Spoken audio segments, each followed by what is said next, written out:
Call to order this meeting of the Franklin Municipal Planning Commission for August the 25th, 2022. Welcome to all.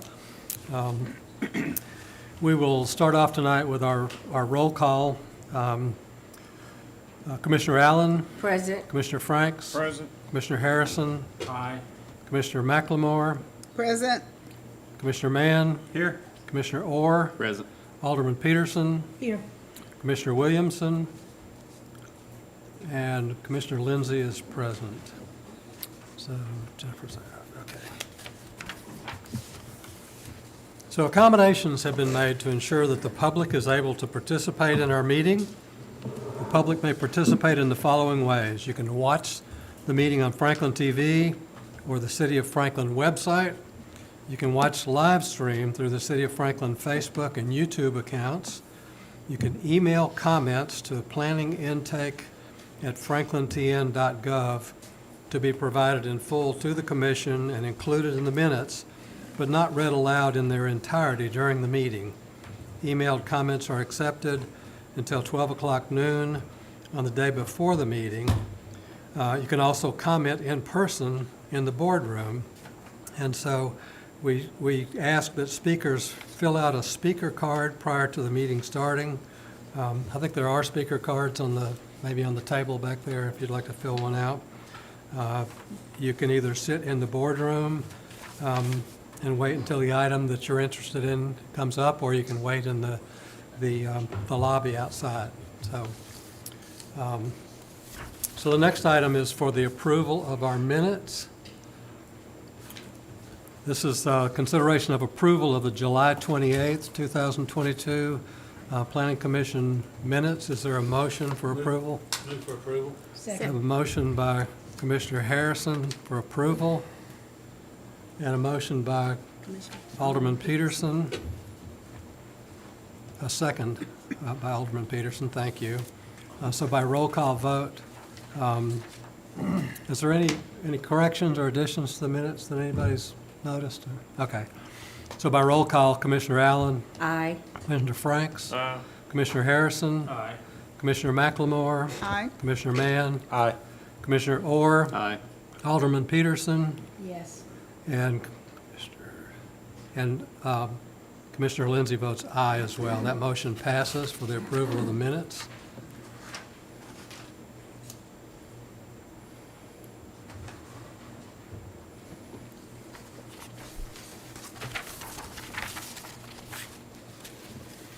Okay, the next item is for citizen comments for items that are not on our agenda tonight.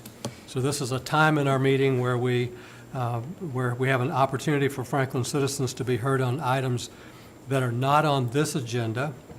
As provided by law, the Planning Commission shall make no decisions or consideration of action of citizen comments except to refer the matter to the Planning Director for administrative consideration or to schedule the matter for Planning Commission consideration at a later date. So is there anyone that would like to make a comment on an item that's not on tonight's agenda?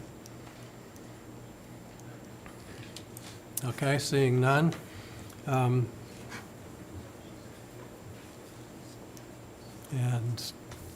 Okay, so the next is announcements from staff. Good evening, Planning Commissioners. I do have a few announcements tonight.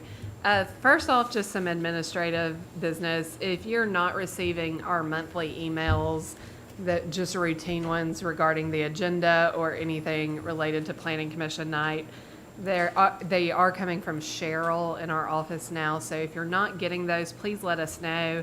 And then we've distributed a form at your seats. If you could just fill that out at your convenience and return it to a planning staff member just to update your contact information that we have on file, that'd be great. And if you have any questions about anything, just let me know. And then we do have a couple announcements related to some items that had originally planned to be on the agenda. First off, the annexation, plan of services, and zoning request for 4321 Long Lane. And then the rezoning and development plan request for the Optima Franklin PUD subdivision at 211 Cool Springs Boulevard were both deferred by the applicant prior to the publication of the agenda. So these decisions were made after they sent out their required mailers, but prior to the agenda being published. So we just wanted to announce for the public that those items were not actually placed on this month's agenda, but new public notices will be mailed 15 days at least prior to the new agenda date when those items will be considered. Also, for item 20 on tonight's agenda, the applicant has requested deferral until the September 22nd Planning Commission meeting after discussion with staff regarding some of the unresolved comments in the final plat. And staff agrees that the deferral would be beneficial. That item's on consent, so we just recommend that you amend the motion to defer that item 20 to the September 22nd Planning Commission meeting as you're going through the consent agenda. And that's all I have. Okay, great, thank you, Emily. Now, the next is a vote to place non-agenda items on the agenda. This is the non-agenda process by design is reserved for emergency instances. Non-agenda items shall be considered only upon the unanimous approval of all of the Planning Commission members. So is there a motion to place any non-agenda items on our agenda for tonight? Seeing none. The next item is consideration for our consent agenda. So the items on consent tonight, and for the benefit of the public, the consent agenda is a series of items that are deemed by the Planning Commission to be non-controversial and routine in nature, and so they're approved by one motion. The items on the consent agenda are not individually discussed. Any member of the Planning Commission, the city staff, or the public that wants to discuss an item that is on the consent agenda may request that it be removed and placed on the regular agenda, then it'll be considered in its printed order. So tonight, the items on consent agenda are items number 3 through 6, items 15 through 17, and items 19 and 20. Those are items on consent agenda. And so in accordance with staff's recommendation that we modify as part of our motion for approval of the consent agenda to actually defer item 20. So this would be a motion to approve items 3 through 6, 15 through 17, and 19, and to defer item 20 to the September 22nd Planning Commission meeting. So does anybody wish to pull any items off of the consent agenda? Seeing none, is there a motion? Move for approval. Second. We have a motion by Commissioner Orr and a second by Commissioner Allen. Can I ask for a clarification? Commissioner Orr, did Yes. you mean to also defer item 20? And so the approval. Perfect. Okay. Okay, so that does include approval of those items listed plus the deferral of item 20 to the September 22nd meeting. So by roll call, Commissioner Allen, Aye. Commissioner Franks. Aye. Commissioner Harrison. Aye. Commissioner McLemore. Aye. Commissioner Mann. Aye. Commissioner Orr. Aye. Alderman Peterson. Yes. And Commissioner Lindsay votes aye. So that motion passes. So the next item then will be item number 7. This is a consideration of Resolution 2022-57, a resolution adopting a plan of services for the annexation of 517 Franklin Road by the city of Franklin, Tennessee. Now, bear in mind that these next 3 items, items 7, 8, and 9, are all related to this project at 517 Franklin Road. So we'll start with this item, the staff presentation. Thank you, Mr. Chairman. Good evening, Commissioners. The applicant is requesting a plan of services for the property located at 517 Franklin Road. The plan of services outlines how infrastructure will need to be provided to serve the property comprising 2.07 acres. The property is located within the Mallory Valley Utility District service area. An extension exceeding 1 mile would be needed to serve the property with reclaimed water. Because of this distance, reclaimed water will not be required to be extended to the property. It is located within the Spencer Creek Basin, which was identified as a long-term growth area in the 2018 growth study due to limited remaining developable area and the existing large lot development pattern. The study also noted that several properties along Franklin Road in this basin may annex due to the ability to provide water. The property owner shall be required to extend the sanitary sewer mains and interceptors necessary to provide service to the property. No additional manpower or equipment will be needed to serve the property from fire, police, protection, or sanitation. Staff recommends approval of Resolution 2022-57. Happy to answer any questions. Great, thank you. So the next item, as we proceed through this item, is a time for public comment. If anyone from the public wishes to speak to this project. Seeing none, is there someone here representing the applicant?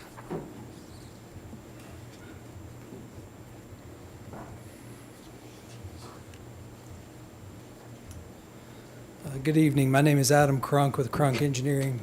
Here to represent the owner and the applicant. Happy to answer any questions or concerns you may have. Thank you. Okay, thank you.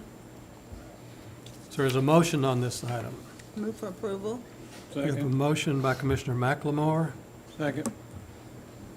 and a second by Commissioner Franks.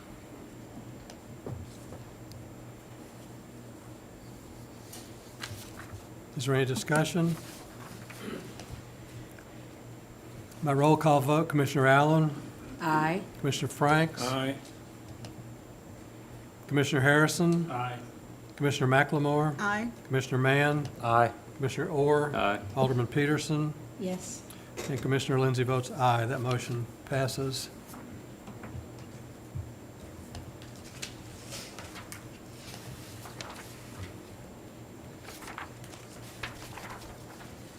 Okay, the next item is item number 8.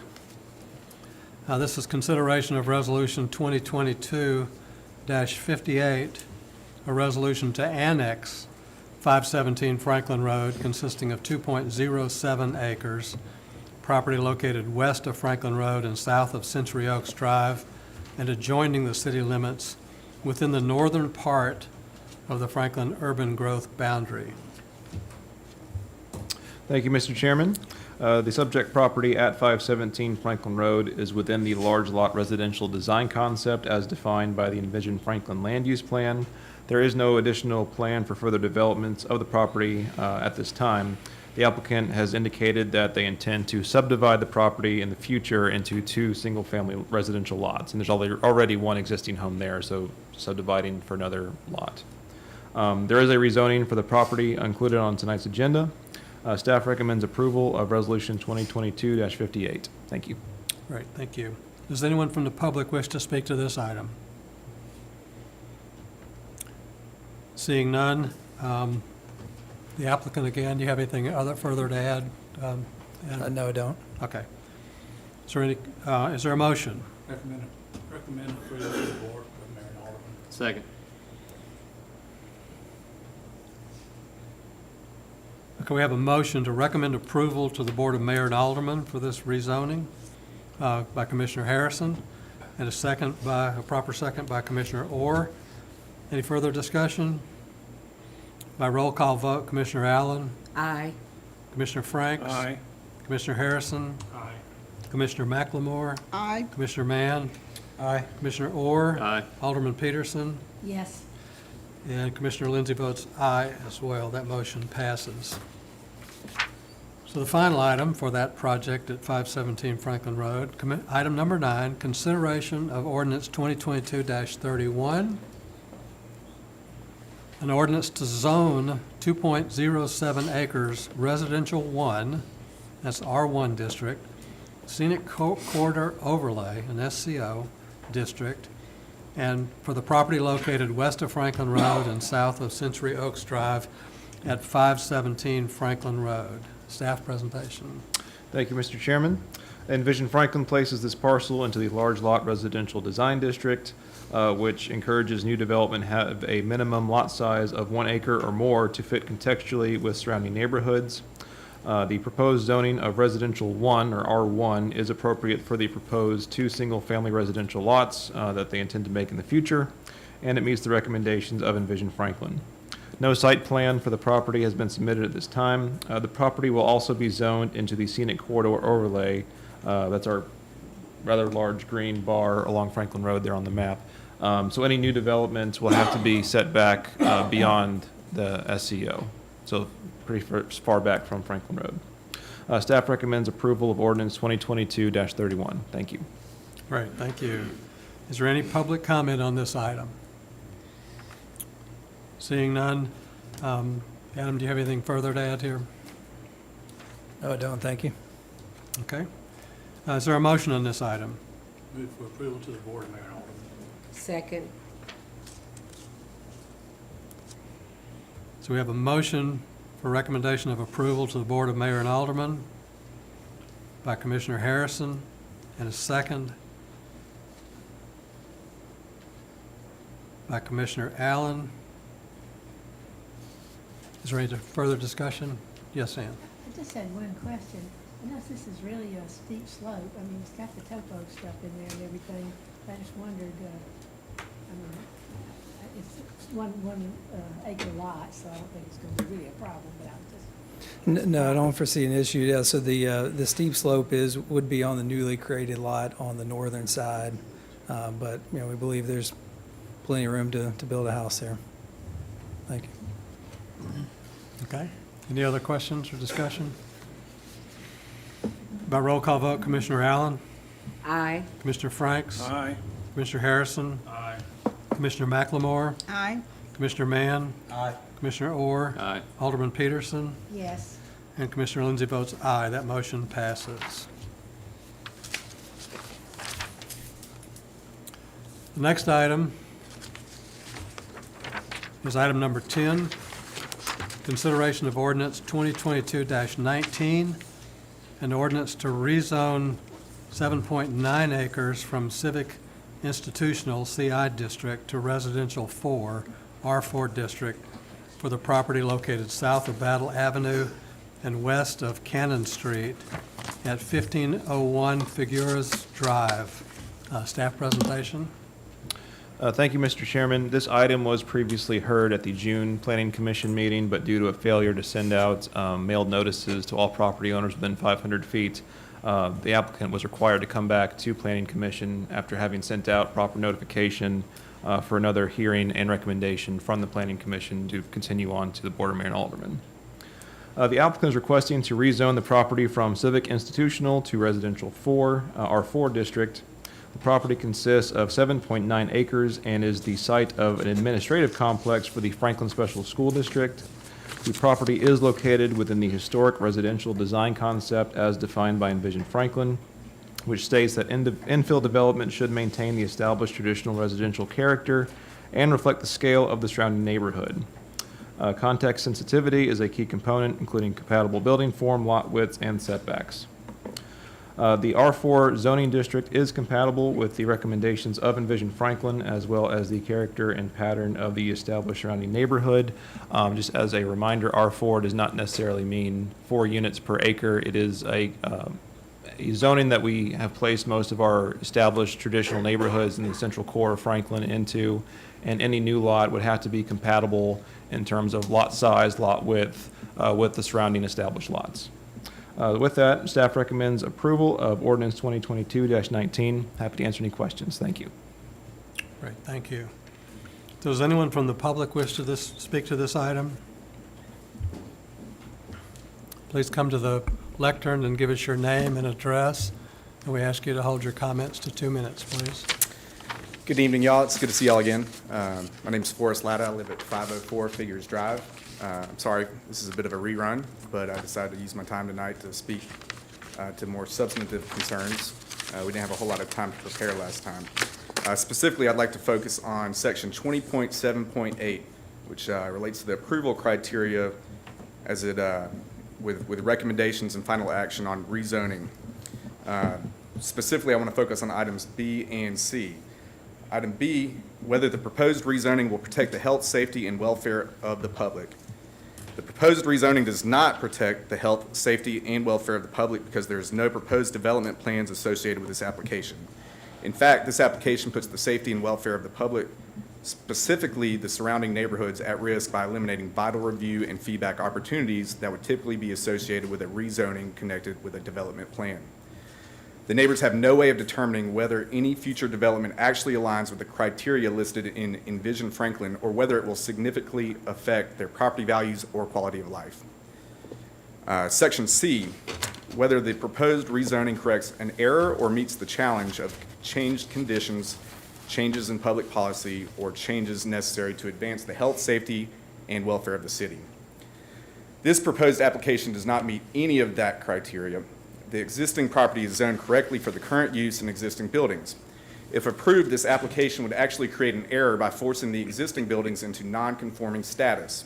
Without an associated development plan, it would be entirely speculative to determine that the property could be developed in a manner appropriate for this rezoning. The Commission's duty is to rule on applications as they are presented, which in this case proposes to rezone an institutional use to residential district and create non-conforming property. This application has presented no reasoning as to why a residential zoning is needed and should not be allowed based on speculation.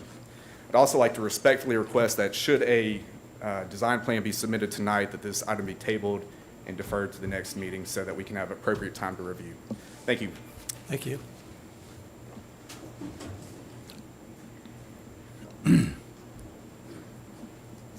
Good evening. My name is Curtis Sullivan. I reside at 108 Battle Avenue. Just want to express our opposition of the rezoning from a civic institutional to residential.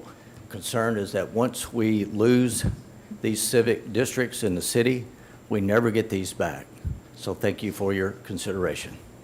Great, thank you.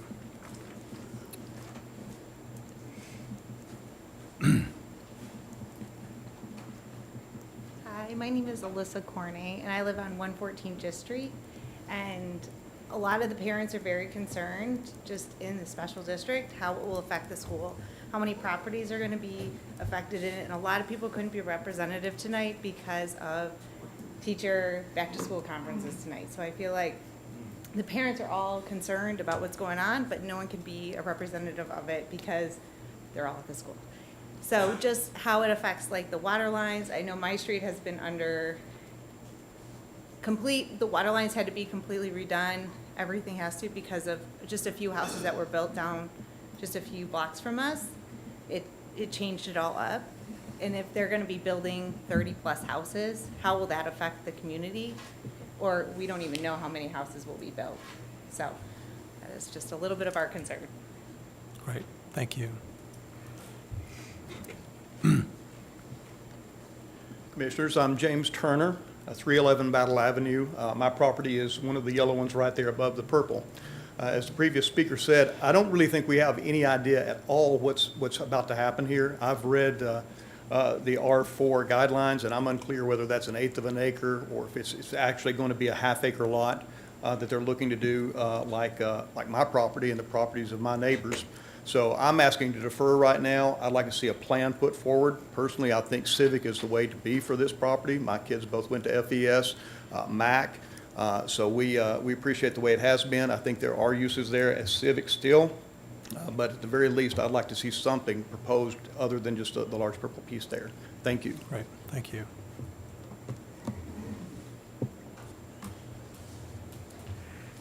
Hello, thank you for your time. My name is Jared Sullivan. I live at 419 Figures Drive, near the Cannon Street property that's under consideration. I'm here to oppose the rezoning. I think the fact that SSSD didn't mail out notifications about it's wanting to rezone the property, and that because of that, we're back here again. I think that says everything you need to know about how interested they are in involving the public in this process. Not very much at all. But here are the facts that the school district can't get around. Our neighborhood is considered a historical residential area. In the very first introductory page of Envision Franklin states, quote, "The emphasis in historic areas is to preserve the established character.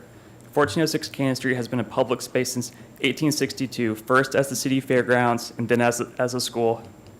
Rezoning 1406 Canada for single-family development would fundamentally and unquestionably change the character of our neighborhood and thus run counter to the city's stated development goals. Even if the school district sells 1406 Canada, the property should remain zoned for civic use, just as it has for 100-something years.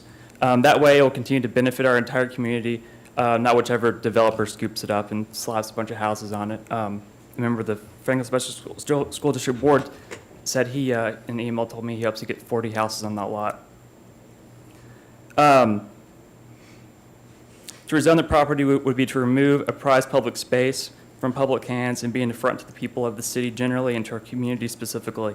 I urge you to reject the rezoning bid. Thank you. Thank you.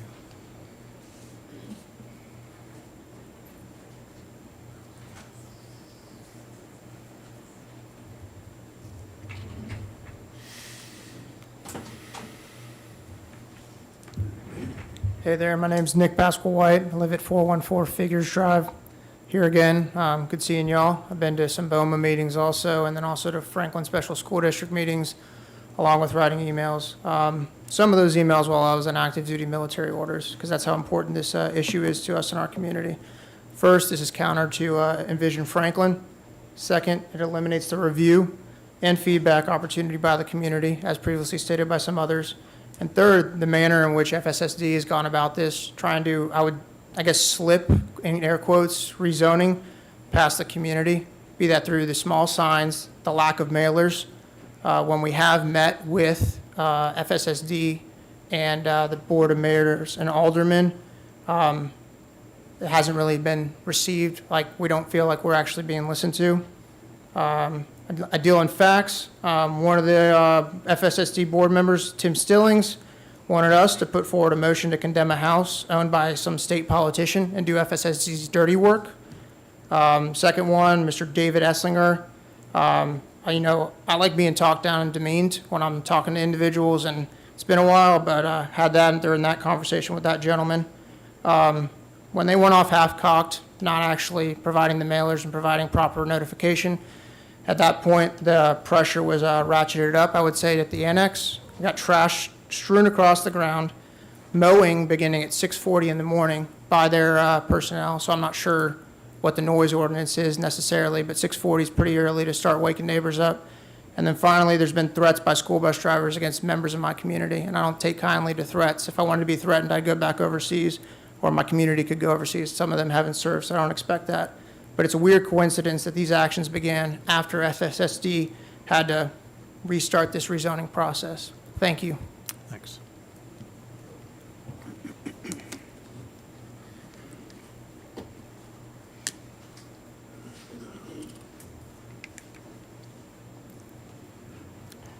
Good evening, y'all. My name is Joshua James, 317 Battle Avenue. I'm an awful public speaker, so bear with me.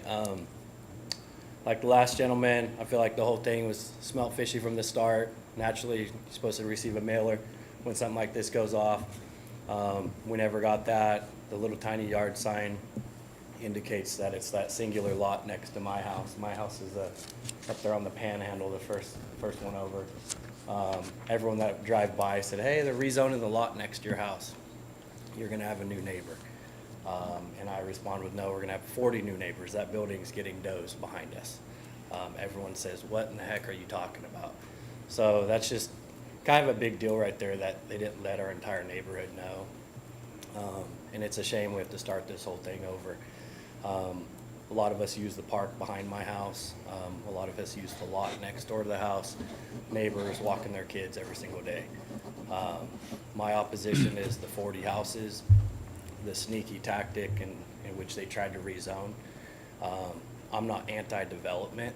My businesses thrive off of population, so I'm all about people and building and everything like that, but I thought it was kind of sneaky from the start. So I'm just here I want to see a site plan or what they're proposing. I think, ma'am, you said it was like handing them a blank check last meeting. And I think that's exactly what it is.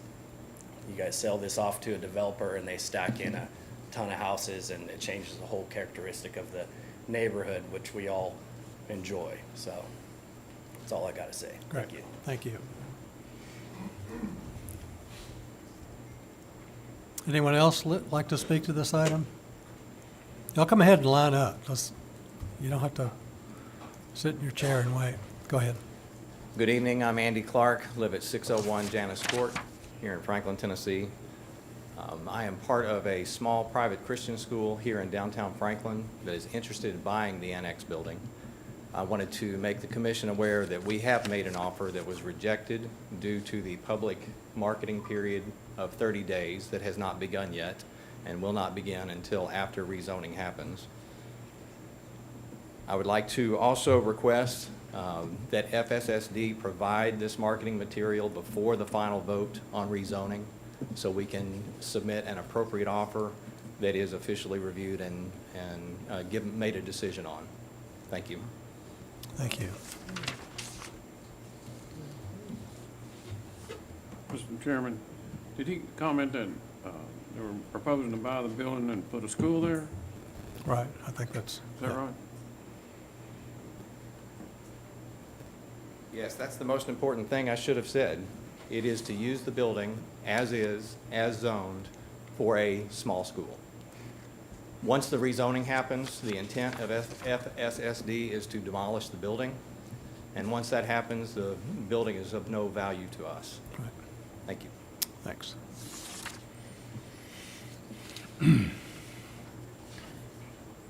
Anyone else from the public wish to speak to this item? Is there someone here representing the applicant?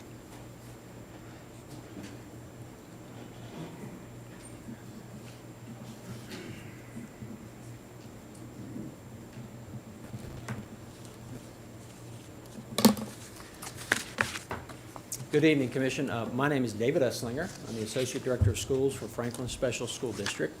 And we are here again before you because we did fail to provide proper notification. We were not aware of that requirement, so we backed up and we fulfilled that requirement. Now we're back before you on the agenda to ask for the rezoning.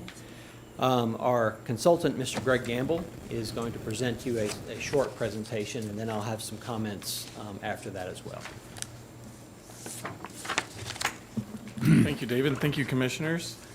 I believe there may have been a little bit of confusion in the last Planning Commission meeting as to exactly what is being requested and what the R4 district is.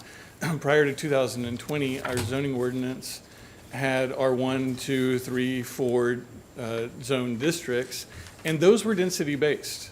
This is not a density-based zone.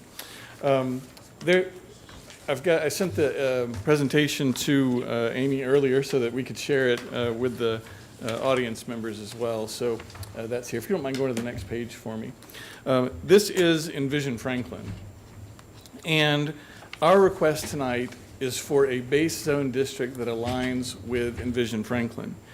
In Envision Franklin, it's identified in the historic residential policy. In the historic residential policy, it talks about infill developments should maintain the established traditional residential character and reflect the scale of the surrounding neighborhood. So this is a context-based policy. If you look on the next page then, for the zoning request of R4, you can see that many of the surrounding properties within this neighborhood are also R4. R4 was designed by the writers of the zoning ordinance to be specific to this policy. The R4 district is a form-based code specific to this character, this design character and design policy in Envision Franklin. On the next page then, one of the things that we've heard from the community is that there's a concern about context-sensitive homes. On the next page, I'm providing you here with the excerpt from the zoning ordinance for the R4 base zone district. In the R4 base zone district, there's specific language that talks about lot size and compatibility, that talks about lot width and compatibility. Talks about setbacks. If you read the language there for the front setback, you can see it's required to align with the neighbors. Height. When a building is built adjacent to another building, the height cannot exceed 1/2 story above that existing house. So this is a very form-based zone district and is compatible with Envision Franklin and the historic policy. In addition, with the redevelopment of this property, the site currently has 50% impervious surface on it today. This base zone district requires a landscape surface ratio of 40%. You're almost keeping the same, and the reason I say that is that when you have a residential lot, the impervious surface that would take up the 60% would be your driveway. Maybe you have a pool in the backyard, maybe you have the house footprint. Those are the things that would be the impervious surface. But you cannot exceed 60% coverage on the lot. Well, when this property is redeveloped, the developers are required to introduce stormwater quality, stormwater detention for water quality and stormwater control. Sidewalks have to be added for pedestrian safety and circulation around the block. These are all things that must be submitted to the Planning Commission in a preliminary plat. We heard from you or some of you, that you might want to see a plan. What's the plan for the property? And I don't have a plan for you on the property because the plan has not been submitted to Design Review Committee, has not been submitted to staff. But the Planning Commission is in control of the plan, and it is up to you to determine, is this consistent? Is this plan consistent with the form-based code established in R4 and the design principles that are established as a part of Envision Franklin? If you look on the next page, I'm showing you some context. Now, these block areas do not contain stormwater quality. They do not contain stormwater detention. They were built before those elements were required. So when we look in context, we have 7.9 acres currently owned by the Franklin Special School District. 4 lots are already created fronting onto Battle Avenue. So the remaining parcel is about 6.6 acres in size. So in comparison, if you look at, again, we're talking about form-based code and being consistent with the neighborhood, a 7.9 acre site with full road frontage all the way around is 21 lots. I said, those lots are pretty large. Let's look at some of the smaller lot areas. And so 26 lots on 8.1 acres, 22 lots with a road going through it at 7.9 acres. So I want to give you some apples to apples comparison of what you might anticipate in a preliminary plat, even though we're not showing the stormwater quality and stormwater detention. On the next page then, what we've also heard is that the community is concerned about the removal of open space. So if you'll flip one more for me. This shows you the Franklin Elementary School campus. Just to the south of the Franklin Elementary School campus, there are 2 playgrounds that total 2.24 acres in size.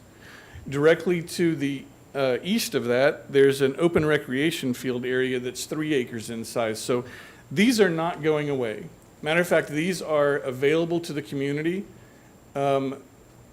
throughout the week and on the weekends. The only time they're not available is when students are in class. When students are on campus, these spaces are not available. One other thing to point out, within a 1/4 mile walk from this property is Williamson County's new Academy Park campus, which is in the top right of the page, that they've just completed adding the pickleball courts in that area. In total, we're looking at approximately 8 acres of open space that's currently within walkable distance of the neighborhood and is available to the community for use.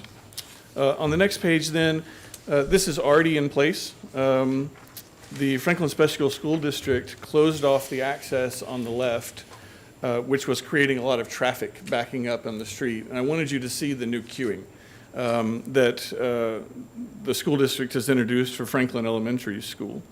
And they now have 2 lanes coming in and 3 lanes coming out, so it allows for better stacking of vehicles for pickup and drop-off.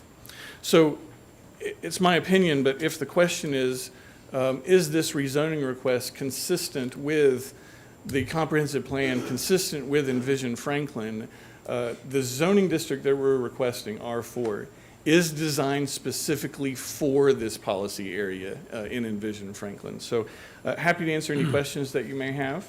And I'm going to hand it back over for David for one quick statement. All right.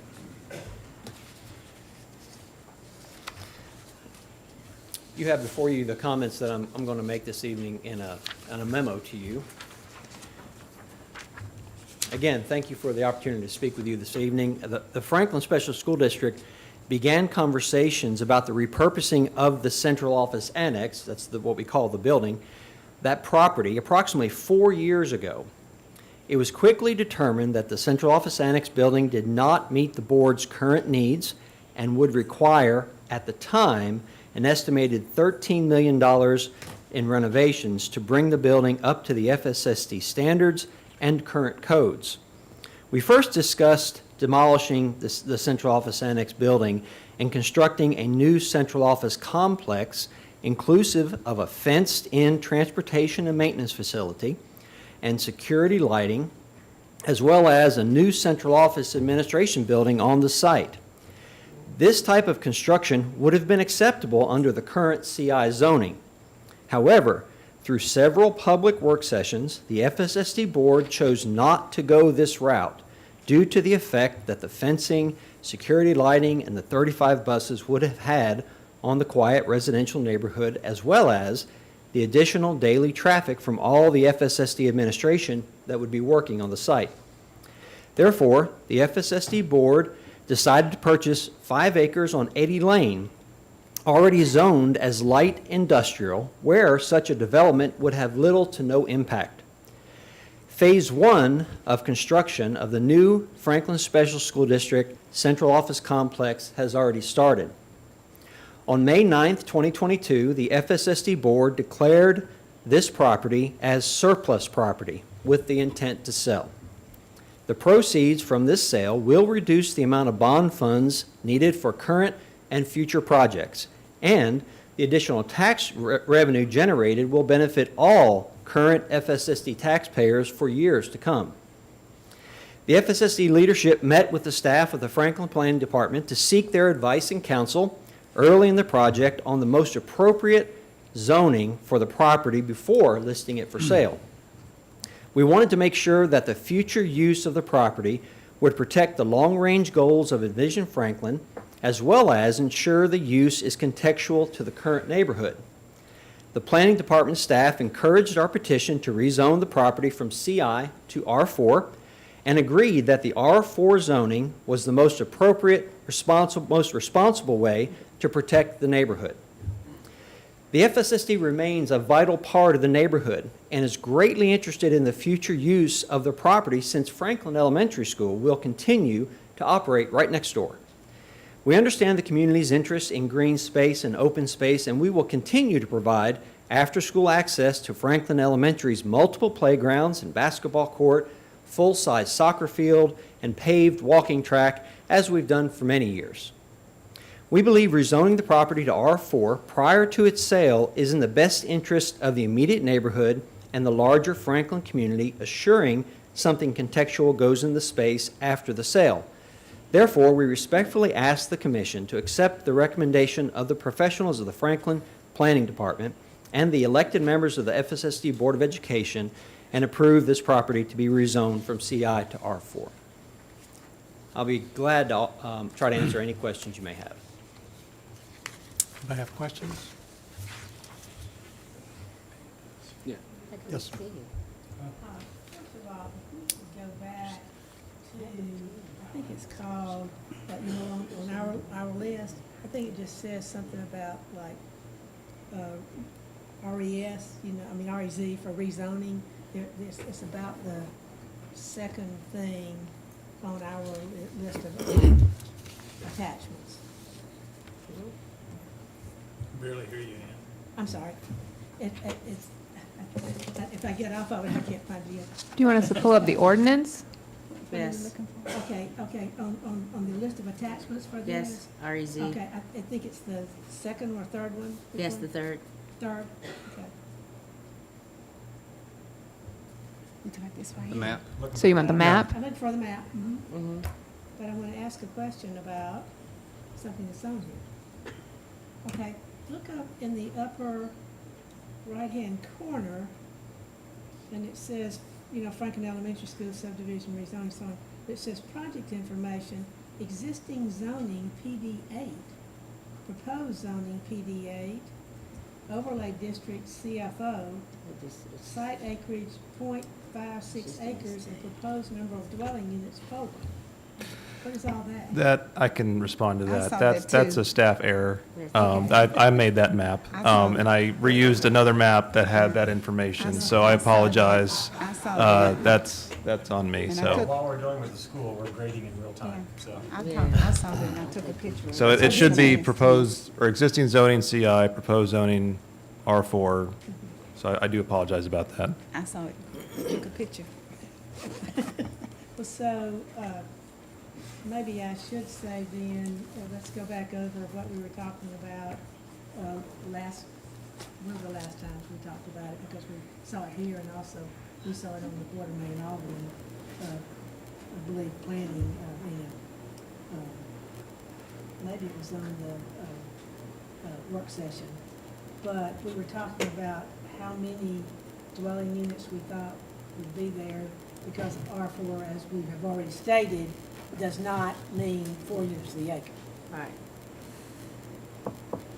Who's going to answer that one? Yeah. Well, there are several factors going into R4, as well as this is in the Central Franklin overlay, which does provide additional regulations for new buildings in terms of height, form, that also are more contextual to the established existing neighborhood. Additionally, any new residential lot would have to front onto a public road. And so, as of now, there's only 2 frontages with this property along Battle Avenue and Cannon Drive. So it is difficult to say, just give an estimate of how many houses could be there, because there are so many limiting factors for this particular property. And I would just add that any preliminary plat or future plan would have to come before the planning commission for approval. Honestly, as Joey was saying, the access points, the frontage, the stormwater requirements, as Greg brought up, all of those things plus open space requirements come into play, and designing on the fly is not something we can really provide at this point. But when a preliminary plat is proposed, that would come before you for consideration and ensuring that it meets the subdivision regulations and the R4 zoning, if this does get rezoned, would be part of your review and approval or disapproval of that preliminary plat. But let's go back to the minimum lot size. Yes, there's a minimum lot size of 6,500 square feet. Yeah. And what do we think that would be per acre? If you're just looking at the minimum lot size. I would have to do the math. And it really depends, Alderman Peterson, it really depends on the lots that are around it. While 6,500 square feet is the minimum, that might not be what's required. It's very contextual based, and I don't think we can design on the fly tonight to provide you an answer on how many lots could be proposed here. New lots are based on the average of the existing. 6,500 is just the absolute minimum. So it is dependent on other factors as well for lot size. So has anybody done any looking on what the lot sizes are on, say, Cannon or on Battle that are directly join this? Joining it, yeah, I saw that. Staff has not done that analysis at this time, given that it's a rezoning request, but Chair Lindsay, if you'd like to recognize the applicant, they may have that information. Yes, I do. In context, the lots that are around this block are larger than 6,500 square feet. They're closer to 10,000 square feet in size. And the preliminary plan submitted to the Planning Commission must be viewed in concert with its context.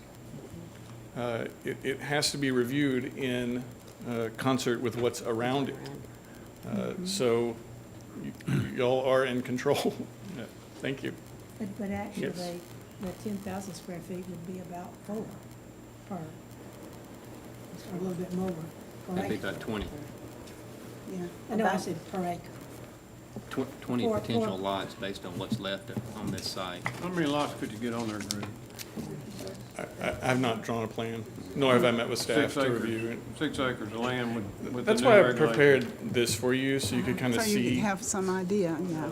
I mean, if you use every square inch, it'd be 44, but you got easements and roadways and everything Right, else. So you're not stormwater, gonna all fit It's that. an everything in open there. space, So somewhere everything. between 25, 30 maybe. Right. Right. But who knows? This sheet that the applicant did pass out is a copy straight from the zoning ordinance for the R4 zoning district.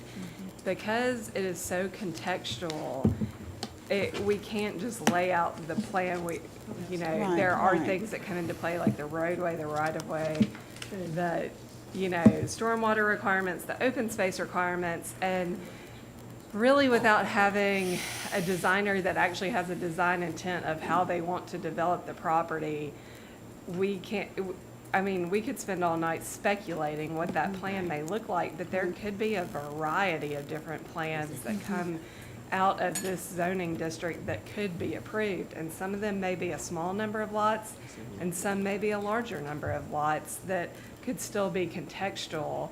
So, I think from what we've heard, I don't want to put words in anyone's mouth, but Franklin Special School District is looking to sell the property so that a developer that has a design intent can figure out what plan they want to propose, whereas Franklin Special School District does not have a plan in mind.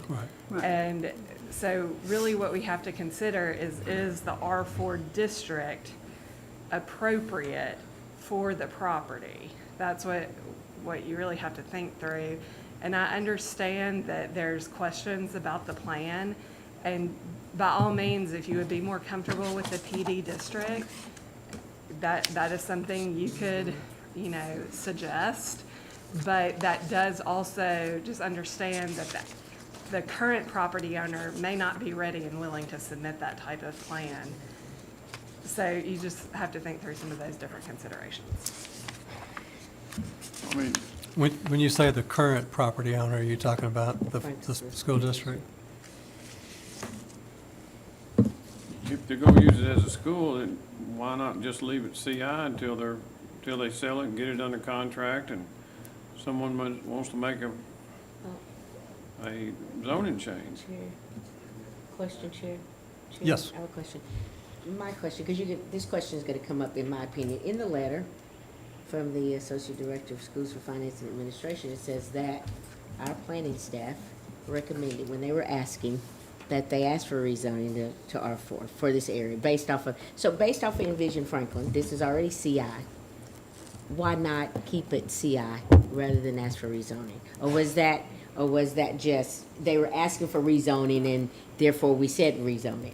Why not keep it CI? They asked the question, what's most appropriate for and you rezoning? answered. And we answered R4 or PD. Okay, so that's all I wanted to know. Okay. So, okay, because But reading it. I would add that that's all based on Envision Franklin. Okay, so reading it, okay, because as I read it, okay. that's Because what I wanted to Envision know. Franklin places us in the historic residential design concept, not in a different design concept. Civic institutional uses are supported Right. in the historic residential design concept. They are. But it also supports residential. Exactly. And R4 would be the most similar district in our zoning ordinance to the historic residential design concept in Envision Okay, Franklin. but just reading I wanted clarification of that. Okay, thank you. I asked that question based off of what the gentleman that came up with the private school was. Okay, thanks. Okay. Other questions?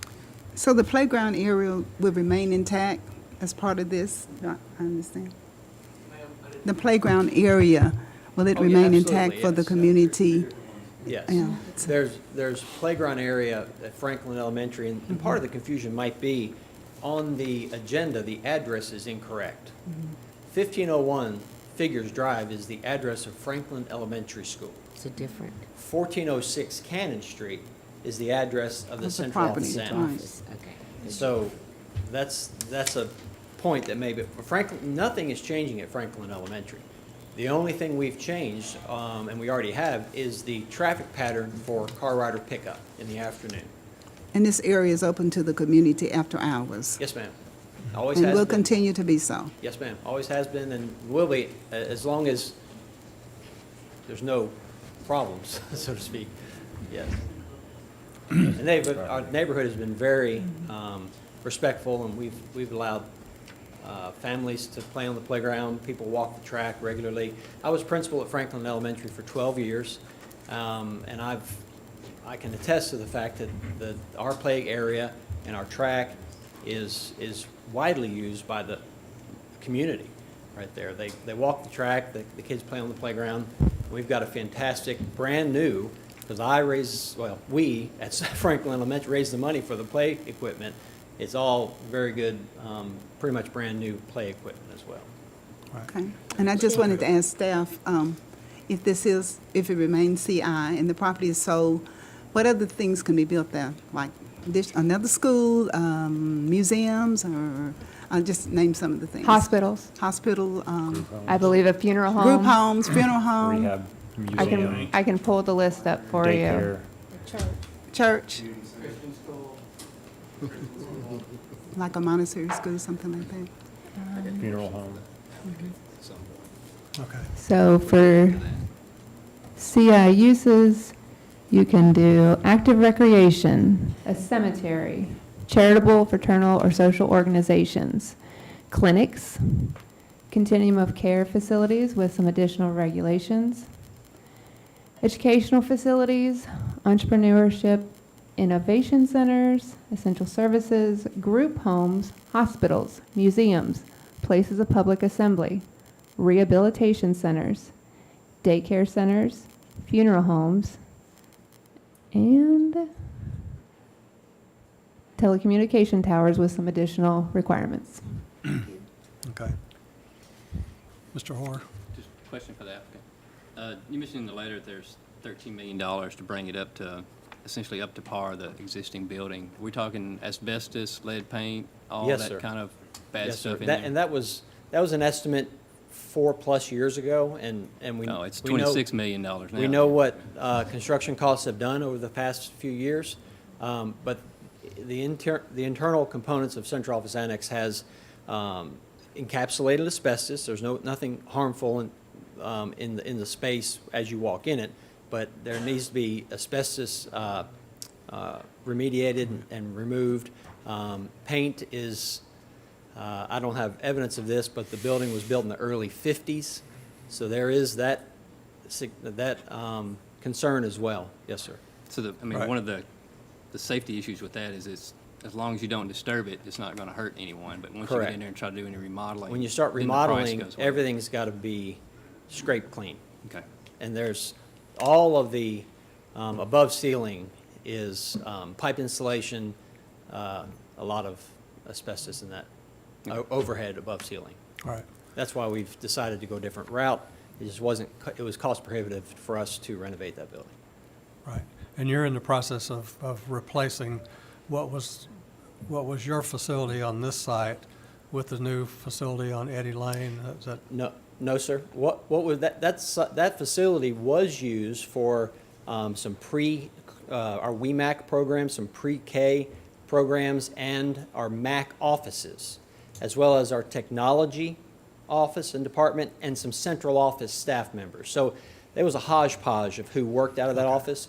But we are in the process of building a central office complex where all leadership can work in one facility in the district. Right now, our leadership team is in every nook and cranny in schools, and which has worked, but we're Right. trying to bring everybody to one location.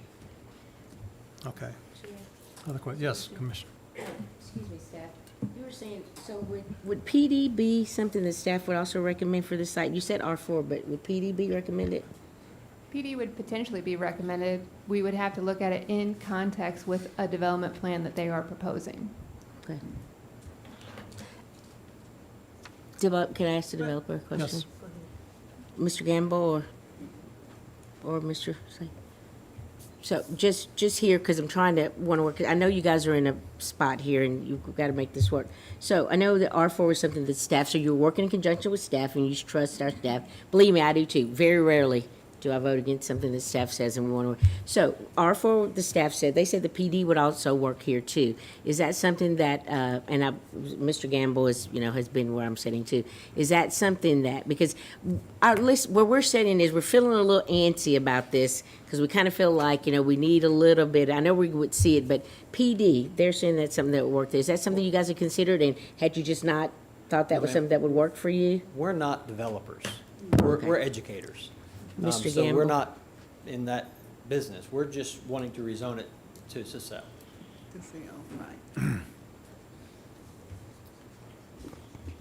The PD district would provide residential uses in a planned district. But yes, we do not have a plan today. They would like for it to be driven by the seller. My only question is that something that your client would consider? Because when they were asking our staff, and also that PD had said that PD was something that they were recommending, but they weren't sure if your client was, if the current owners, if that was something amenable to them. I was just asking the question, did you think, and he, of course, the gentleman here is into education. He's not really familiar with that. I'm asking you, is that something you think your client might consider? Because we're trying to maybe get this moved forward. I'm just asking the Sure, I question. think they're looking for the simplest solution today, Okay, which okay. is to rezone it to the R4 base district, which is consistent with every lot around it except for Franklin Elementary School. That was Yeah. my offer. That's- Sure. Like to me, they're not developers, as you said. And if you're gonna sell a surplus piece of property, then why not put the RFP out and let and consider the highest bids on a sealed bid and let the developer worry about the zoning or and the neighborhood meetings and the things like that, because you're right, you're not a developer. You have surplus property, you got a very valuable piece of property, and, this is Franklin. Why go put through yourself all this debate when just put it out to the public and let it take a sealed bid on it and open them, and if they don't come up to your appraisal, you don't have to accept them. And, otherwise you need to bring a plan in here with a developer behind you and work with the neighbors. That's kind of my thoughts, the way we do it. I bought surplus property before without it being rezoned and it had no problem. I mean, that's just a recommendation. I believe a lot of the consideration of the FSSD school board to sell the property is to sell the property specifically for a residential use, which creates long-term income benefits for the Franklin Special School District, whereas if the property were to stay civic institutional, then these are most often nonprofits that are not contributing to the Franklin Special School District long-term. So for our citizens in the city of Franklin and our special school district to have this property as residential to continue to contribute to the economic basis of that school is significant. So these are the board's decisions that they're discussing and debating, and that has led us to a request to the R4 base zone. Okay. Other comments or questions? Alma? No, I was just saying I paid that tax, so I You're thinking understand. out loud? Oh, I'm sorry. Okay. Okay. One more thing. I just want to make sure that I understand that this will have to come back, if it's rezoned, it will have to come back for a preliminary plan, and we have to approve it. The planning commission. It Correct. has to be All preliminary approved. plats are approved by Everything planning has to be commission. approved. So Yes. if it was rezoned and if it was planned that didn't fit the needs of us trying to maintain some open space, I understand it's going to be 40% open space, and that's what y'all just passed out. And if it doesn't meet what we feel like it needs to, that meets the needs of the community and the city, we can not agree to it. You would be reviewing it against the subdivision regulations and the zoning ordinance. Okay, thank you. Those two documents. Thank you. All right. Okay. All right. So Is there a motion for this item? I'm sorry, Mr. Chair, I need Yes. to make a statement. We, in hearing what the applicant mentioned about the address, we've been having some conversations about the address not being correct on the agenda because it changed and when parcels were created. And so I really think we probably need more time as staff to discuss what that means. And then we probably need to make sure that the public notice is provided this with is the correct. correct address. Oh, Because we didn't realize that until it was just mentioned Yeah. right now. Mhm. And so I really hate to bring this up at the last minute, but yeah, Greg, if you want to mention what's going on. Correct address. Okay. Well, on our part, the agenda was not correct. The letter that went out to the residents within 500 feet had the correct address, but we did not have it correct on the agenda, and that is staff's fault. But I don't really know a way to get around that, is what I'm saying. Like, that's an essential part of the public notice, and we need to make sure it's correct. And I apologize for any problems with that, but we do need to make sure it's corrected. Just life. So, I do think it would be best to defer until we can correct this on the We love agenda. you. Talking 30 days. Is your September 22nd, Next meeting. which is September 22nd? That's rough. Stuff happens, that's life. Yeah. I threw away my mask by accident tonight. So with respect to staff's recommendations, is there a motion then to defer this item to September 22nd? I move we defer this item to our September 22nd meeting. We have a motion by Commissioner Allen. Is there a second? I'll second it. Second, a proper second by Commissioner Harrison. Is there any further discussion? Well, I just, like I say, does the applicant agree with that? I don't think. Are their rights not being validated tonight to have this vote, or are you saying their rights are not valid? No, they did not publish the agenda. Staff published the agenda. We did not make the connection that the parcel address had been reassigned since the initial submittal, but it had, and their public notice was correct. It had the proper address on it, and when this was just mentioned, we realized it did not match what was on the agenda. However, public notice requirements apply to the public agenda as well as the required notices. So staff really needs to ensure that that's corrected before votes happen. I don't know if Bill would like to add to that, my sincerest apologies for it. Essentially, that's right. I mean, some notice has been provided. Obviously, if the letter has the correct address on it, the residents within 500 feet, all of that, that's been met.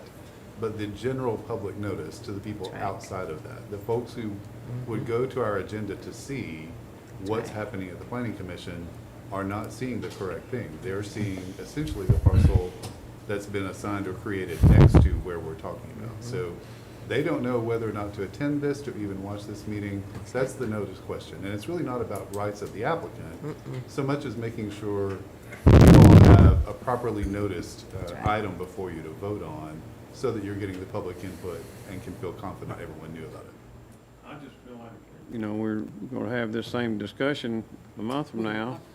And we're going to spend. Unfortunately, I think we have to. Yeah, that's By law, tough. I mean, if it's by law, it's by law, I Yeah, understand, but right, if it's an event that costs the applicant a lot of money, and then they got to spend the same amount of money again to come back, and I just want to make sure that legal is correct on that.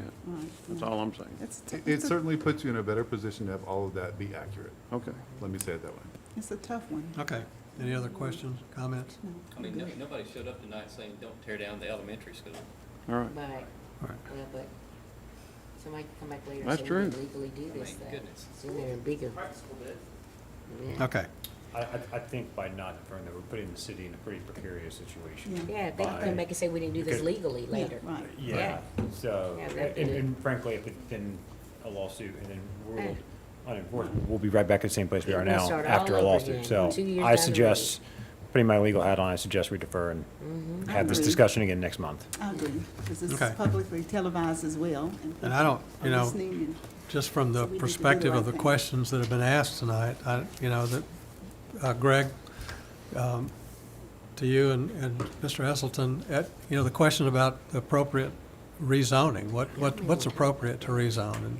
And it may absolutely land back on R4 as where we started, which I think is an appropriate rezoning for it, given the nature of the surrounding neighborhoods.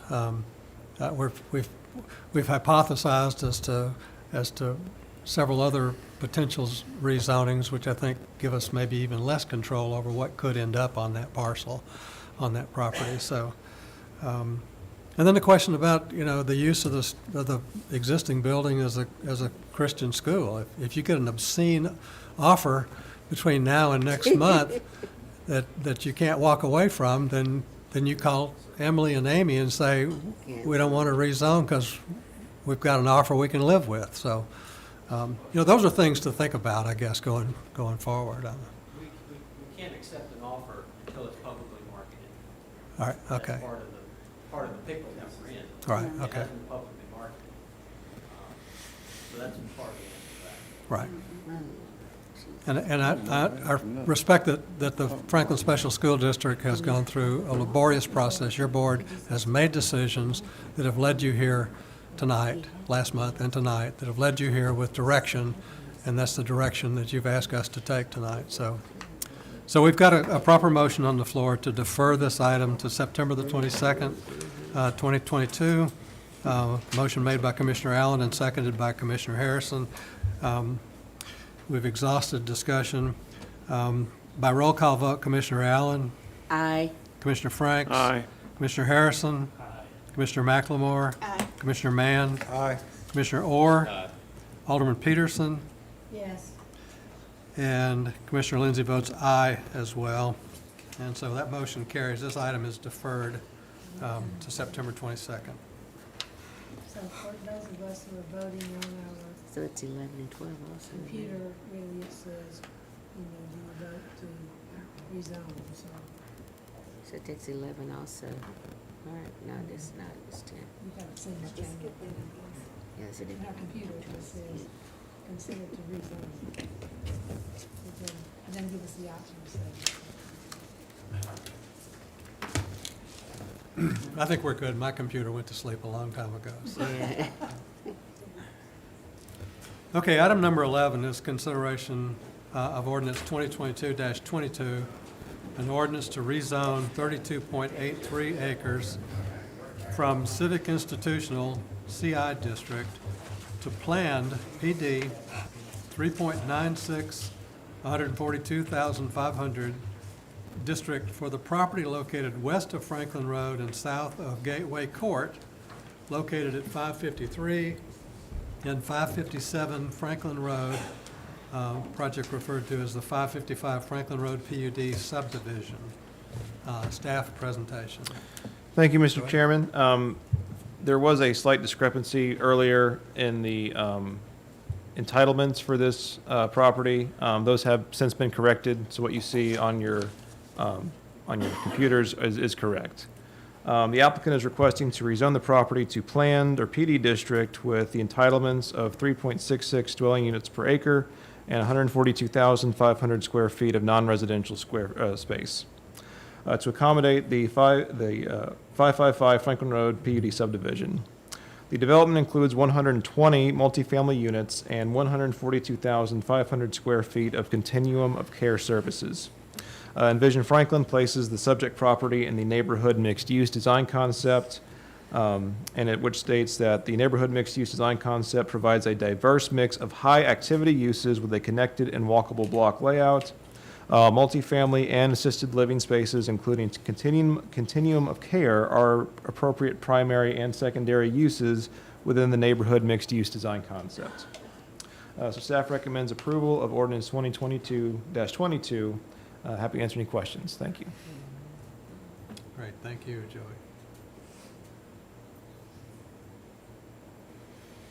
Okay, does anyone from the public wish to speak to this item?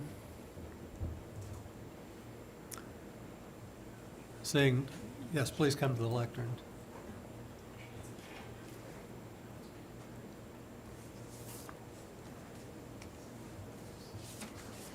You're good? Okay. Anyone else? Anyone from the public? Okay, seeing none, is someone here representing the applicant? Hello, my name is Greg Gamble, and I'm representing Ryan Companies. Here tonight with Sean Hunt as well. If you have any questions specifically for Ryan Companies, he's happy to address those. With the Joint Conceptual Workshop, we presented to you our master plan for a continuum of care facility as defined in the industry. We are asking for more square footage toward independent living than is permitted under the continuum of care base zone in civic institutional. Instead of 30%, we are 50-50 in the square footage allocations between assisted living and independent living. We did appear before the Board of Zoning Appeals, and we're working with staff, which was incredibly helpful through that process, requesting parking along the side of the building. That was approved by the Board of Zoning Appeals because of the slopes of the property and because of our ADA access requirements. I can talk a little bit more about the two modification of standards requests that we have with the development plan, but happy to answer any questions you may have about the rezoning. Thank you. Okay. Is there a motion on this item? Motion to approve. Second.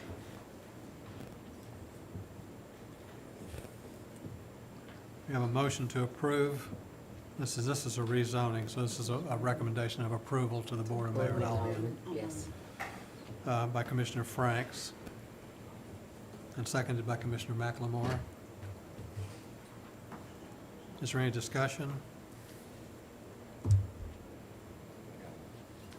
Sure. Just for the record, I'm a member of the Clearview Baptist Church that owns the parcel. I will not benefit financially from its sale. Okay. Any further discussion, questions, comment? Seeing none by roll call vote, Commissioner Allen, Aye. Commissioner Franks. Aye. Commissioner Harrison. Commissioner McLemore. Aye. Commissioner Mann. Aye. Commissioner Orr. Aye. Alderman Peterson. Yes. And Commissioner Lindsey votes aye. That motion passes. Item number 12, on the same parcel, consideration of Resolution 2022-47, a resolution approving a development plan for 555 Franklin Road PUD subdivision with one modification of development standards request, that being for foundation height for the property located west of Franklin Road and south of Gateway Court, located at 553 and 557 Franklin Road. Staff presentation. Thank you, Mr. Chairman. The applicant has submitted the 555 Franklin Road PUD subdivision, which provides 120 multifamily units as well as 142,500 square feet of continuum of care services. Envision Franklin places this in the neighborhood mixed-use design concept, which states that design provides a diverse mix of high-active uses with a connected and walkable block layout. It further states that buildings should engage and define the street edge with landscaping, pedestrian walkways, and street furnishings to allow for safe and comfortable movement of pedestrians. The building is 3 stories with a recessed 4th story further back into the site. The site utilizes the rising topography to minimize the appearance of the 4th story and tapered the building back to 3 stories along the rear drive aisle. For the height of new buildings in neighborhood mixed use, Envision Franklin recommends 3 stories. However, it also adds that larger scale master plan developments may be considered for additional height with appropriate transitions. Given the established developments along Franklin Road, the total height of 4 stories can be supported as the applicant has incorporated site grading, architectural form, and details, including a gabled roof that helps bring down the perceived height from the Franklin Road viewshed. The urban frontage section of the zoning ordinance requires that all parking be located at the back of the property. The applicant was granted a variance in August of this year to allow for parking along the side of the building. And the site layout as proposed reflects the parking arrangement that was approved by the Board of Zoning Appeals. On your documents, you'll see that there are 2 modifications of standards listed. Staff found that modification of standard number 1 for building entries for residential units did not apply because there was not any dwelling units on the main floor.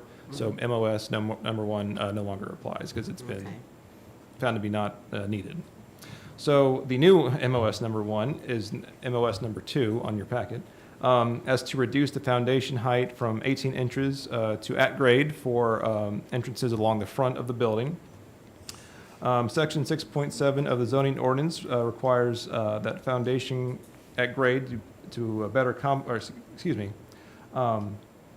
requires at least 3 feet or 18 inches of foundation at front entrances. Based on the ground floor continuum of care, use, and the physical condition of those who are more likely to use these services within the building, staff can support the MOS request to reduce the height to grade level for those entrances. Additionally, the board, mayor, and aldermen have approved similar requests for foundation reductions in order to better accommodate ADA requirements. So staff recommends approval of modification of standard number 1. With that, staff recommends approval with conditions of resolution 2022-47. Happy to answer any questions. Thank you.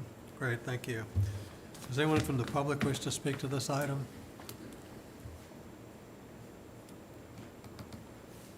Seeing none, is someone here representing the applicant again? Yes, hello, my name is Greg Gamble, and I don't have much more to add, but happy to answer questions that you may have.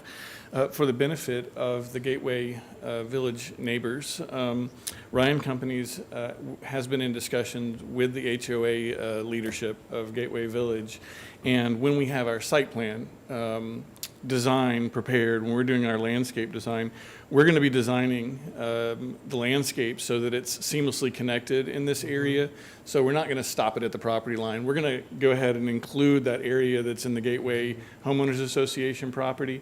They're going to work out who maintains what, but Ryan Companies will be contributing to a berm and additional landscaping there and kind of enhancing that area that's a little bit more unkept along the edge of Gateway Village. So just want to add that for their benefit tonight. Thank you. Thank you. Okay. So we'll follow our usual procedure when we've got a modification of standards to deal with. We'll start off with a main motion on the overall project, and then prior to completing that vote, we'll transition to a discussion on the modification of standards. So I'd entertain then a motion on this project. I have a motion for approval by Commissioner McLemore Second. and a second by Commissioner Mann.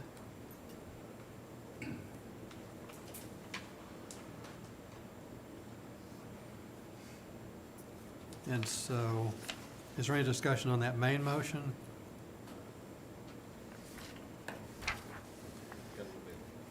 Okay. For the applicant, can you speak a little bit about connectivity between the adjacent parcels? What's freely open and what may be emergency access? We have requirements for connectivity north, south, east, and west. To the west, obviously, we have hillside protection, so we don't have connections in that direction. To the north is Gateway Village, and the right-of-way connection is provided all the way to the property line. The curb cuts are already in place, but the asphalt's not extended to the property line, so we're going to be extending that asphalt to make that connection. To the south, we'll be connecting to the church's parking lot with our parking lot internal drive aisle that's coming across. So these drives that you're seeing as a part of the development plan are all privately owned, but publicly accessible. Any concerns about a lot of traffic going through the church parking lot at inopportune times? Well, there's a traffic signal at Gateway Village right at the entrance here, which is the closest to the assisted living facility, that they just haven't turned the lights on yet. They're all covered up. And so as soon as the state finishes their work and their construction, those lights will be active. And I really think more of the traffic's going to be going to the traffic signal than through the church's parking lot.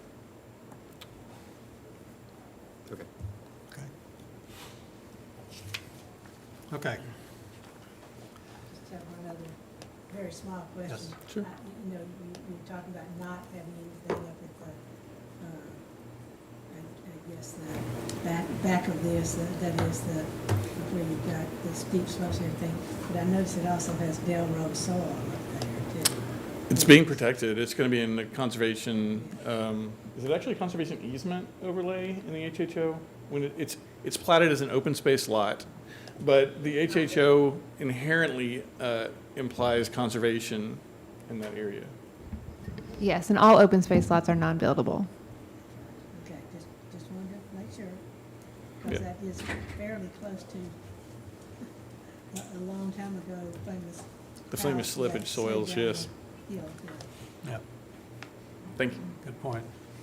Okay, so we'll take up now modification of standard number 1. The applicant is requesting to reduce the required 18-inch foundation for multifamily buildings as required in section 6.7 of the zoning ordinance to have the foundation at grade to better accommodate the residents and patients of the building.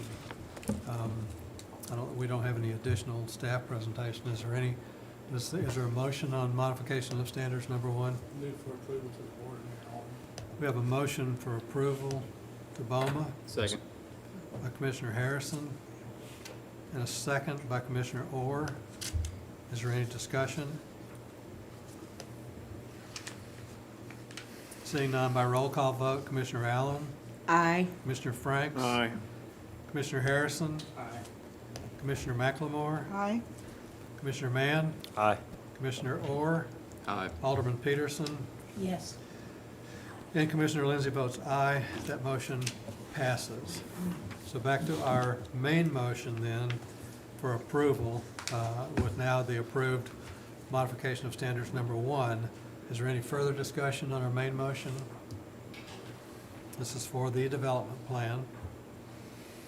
Seeing none by roll call vote, Commissioner Allen, Aye. Commissioner Franks. Aye. Commissioner Harrison, Aye.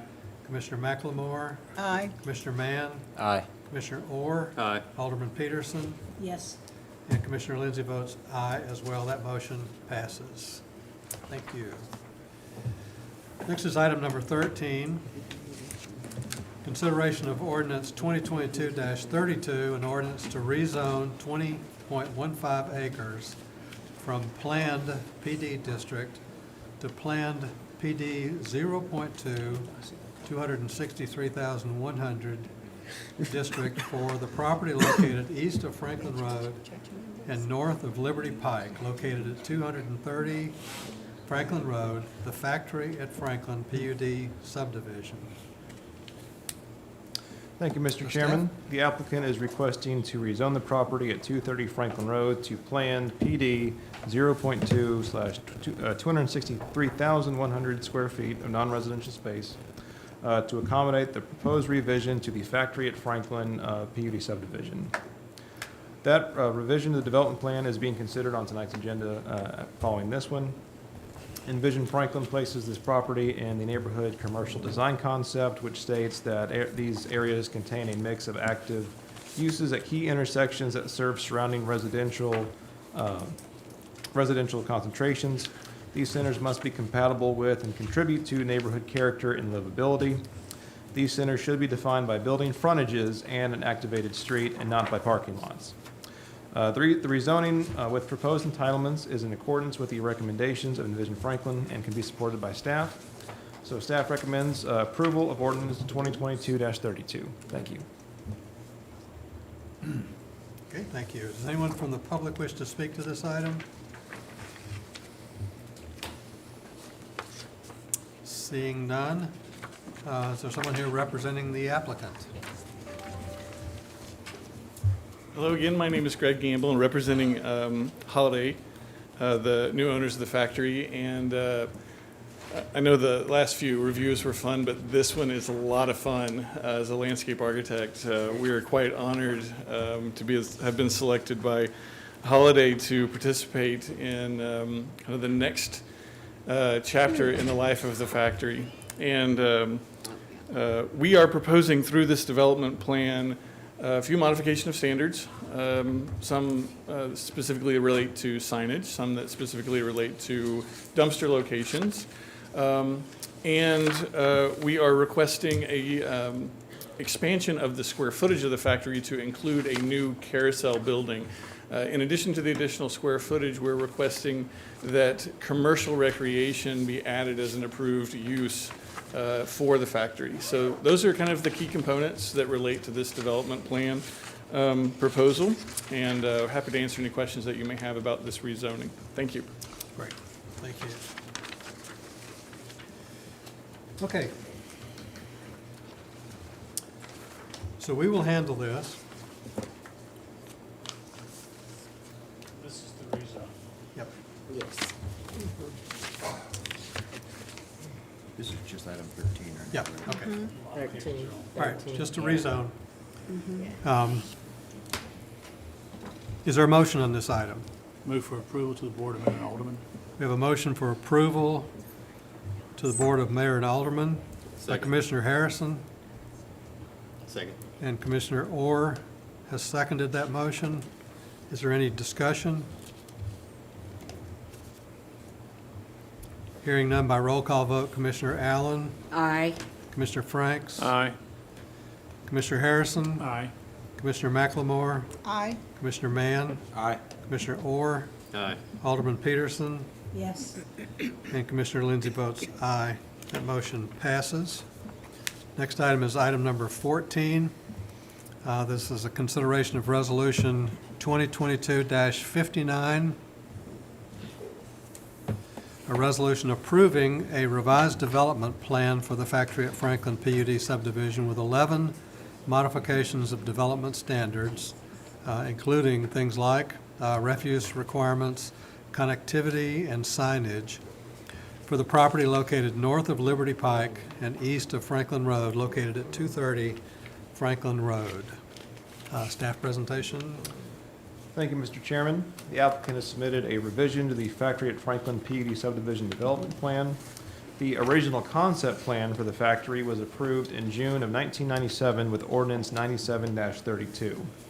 The plan as submitted proposes a new commercial recreation use in the form of a carousel, modifications to the parking layout, and 11 modifications of standards requests for dumpster location, screening wall location, connectivity, and modified signage regulations.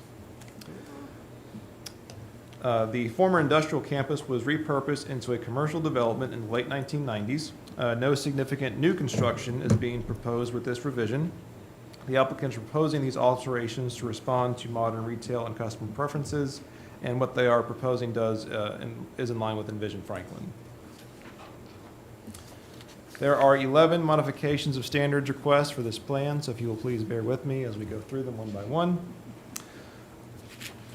Modification number 1, the applicant is requesting to allow dumpster areas in the frontage area along Liberty Pike. Section 13.3.4 of the ordinance states that refuse areas shall be located away from frontages and to the side or rear of the building. Envision Franklin further states that buildings within neighborhood commercial should engage and define the street edge with landscaping, pedestrian walkways, and street furnishings to allow for safe and comfortable movement of pedestrians. The site offers many other locations to locate the dumpster areas that meet the recommendations of Envision Franklin and the regulations of the zoning ordinance. Additionally, the Historic Zoning Commission could not arrive at a consensus for a preliminary recommendation on this particular modification for the location and screening of refuse areas at its July 11, 2022 meeting. Please note that the Historic Zoning Commission is not bound by a modification of standards if approved, if and when the applicant requests a certificate of appropriateness from Historic Zoning at a future date. The Historic Zoning Commission will have the final determination in granting a COA for the location and screening of the dumpster and refuse areas. Staff recommends disapproval of MOS number 1 for dumpster locations on the frontages along Liberty Pike. MOS number 2, the applicant is requesting to locate a screen wall within 15 feet of the side lot line and increase wall height to 8 feet within this area. Section 13.1.2C of the ordinance states that where a driveway access is located on the side street, the fence or wall shall either be set back a minimum of 15 feet from the side street lot line or not exceed a height of 3 feet. The purpose of this MOS is to accommodate the dumpster locations proposed in MOS number 1. The site offers many other locations to locate these dumpster areas to meet the recommendations of Envision Franklin and the regulations of the zoning ordinance, including the required screen wall height for dumpsters. Like MOS number 1, the historic zoning could not arrive at a consensus for preliminary recommendation, and even if it is approved, they would have to issue a certificate of appropriateness in order for the dumpster location to be built at that particular area. So staff recommends disapproval of MOS number 2 for screening wall location and height. MOS number 3, the applicant is requesting to reduce the number of Northern Cross access points to adjacent properties to 3 rather than 1 for each property. Section 9.3 of the zoning ordinance states that internal vehicular circulation shall be designed to provide cross access to each adjacent property. Staff cannot support this request. There is an alley on the factory parcel today that would ultimately provide connectivity to all the parcels on Harpeth Industrial Court if redevelopment occurred. If any of the lots are cut off from this connection, they will not have access to a signalized intersection. All lots on Harpeth Industrial Court must be able to have the option to connect to the factory individually to allow for flexibility to place future access points where redevelopment actually occurs. Selecting a few strategic locations for cross-access cannot be achieved without the adjacent properties developing in tandem with the cross-access location selections. Staff recommends disapproval of MOS number 3 to reduce the number of cross-access points to the north. Should it be the desire of Planning Commission and the Board of Mayor and Aldermen to recommend or approve this modification of standard request, staff recommends the following condition. A public access easement shall be platted along the entire northern property line of the factory. This will allow staff to appropriately plan for future connections as new properties develop to the north. Modifications of standard requests 4 through 11 all relate to signage for the factory.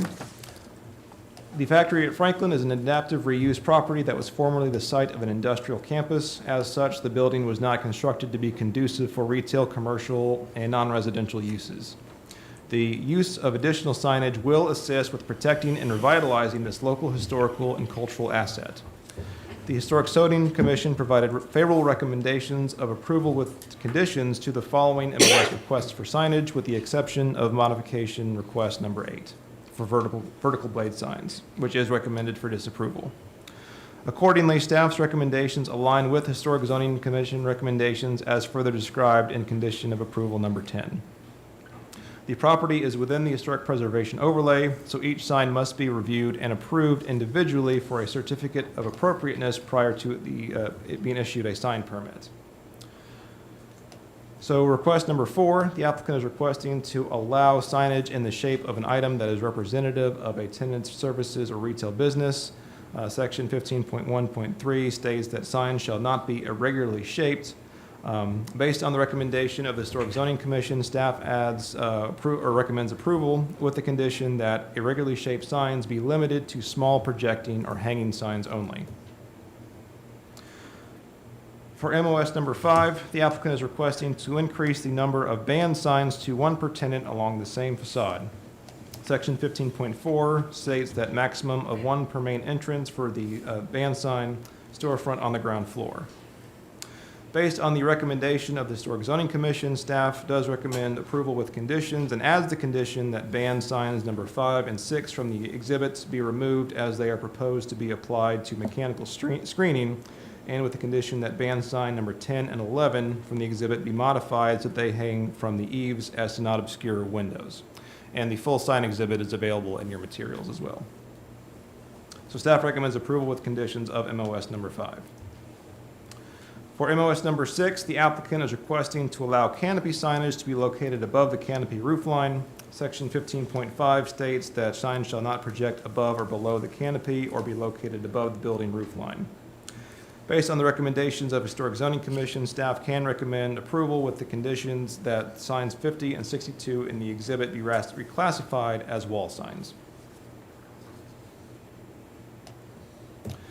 MOS number 7, the applicant is requesting to allow 1 small projecting sign per tenant along the same facade with a maximum of 6.5 square feet per side.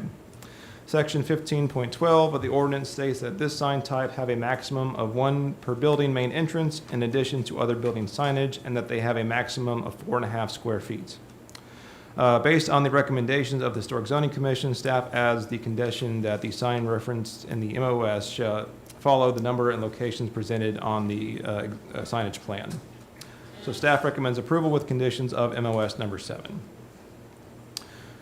MOS number 8, the applicant is requesting to allow one vertical blade sign along a facade of less than 2 stories in height.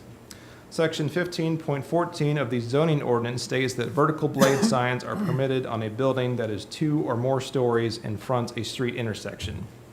As this is a principally single-story building, signage that is more active at the pedestrian level should be maintained. Vertical blade signs should not be used on the building less than 2 stories, or on any buildings less than 2 stories. The Historic Zoning Commission gave a recommendation of disapproval of this request for the same reasons.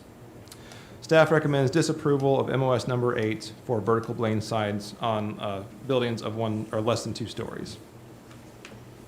Modification number 9, the applicant is requesting to allow one wall sign per tenant along the same facade. Section 15.15 states maximum of one building facade only if no band sign exists. Due to the adaptive reuse of this complex, staff can support this request and also add the addition from Historic Zoning that no additional wall signs besides number 50 and number 62 on the exhibit are supported for extension above the roof line or for placement on the roof. So staff recommends approval with conditions of MOS number 9. MOS number 10, to allow wall signs on the water tower. The applicant is requesting to allow 2 wall signs on the historic water tower with a size of 350 square feet per sign. Section 15.15 of the zoning ordinance states that wall signs have a maximum of 1 per building facade, maximum of 1 square foot per linear foot of building facade as well. Based on the recommendation of the Historic Zoning Commission, staff as the condition, approval with conditions that the signs referenced in this MOS follow the number, locations, and sizing presented in the plan. Also, for those who've been around a while, there is precedence for having signs on the water tower. So.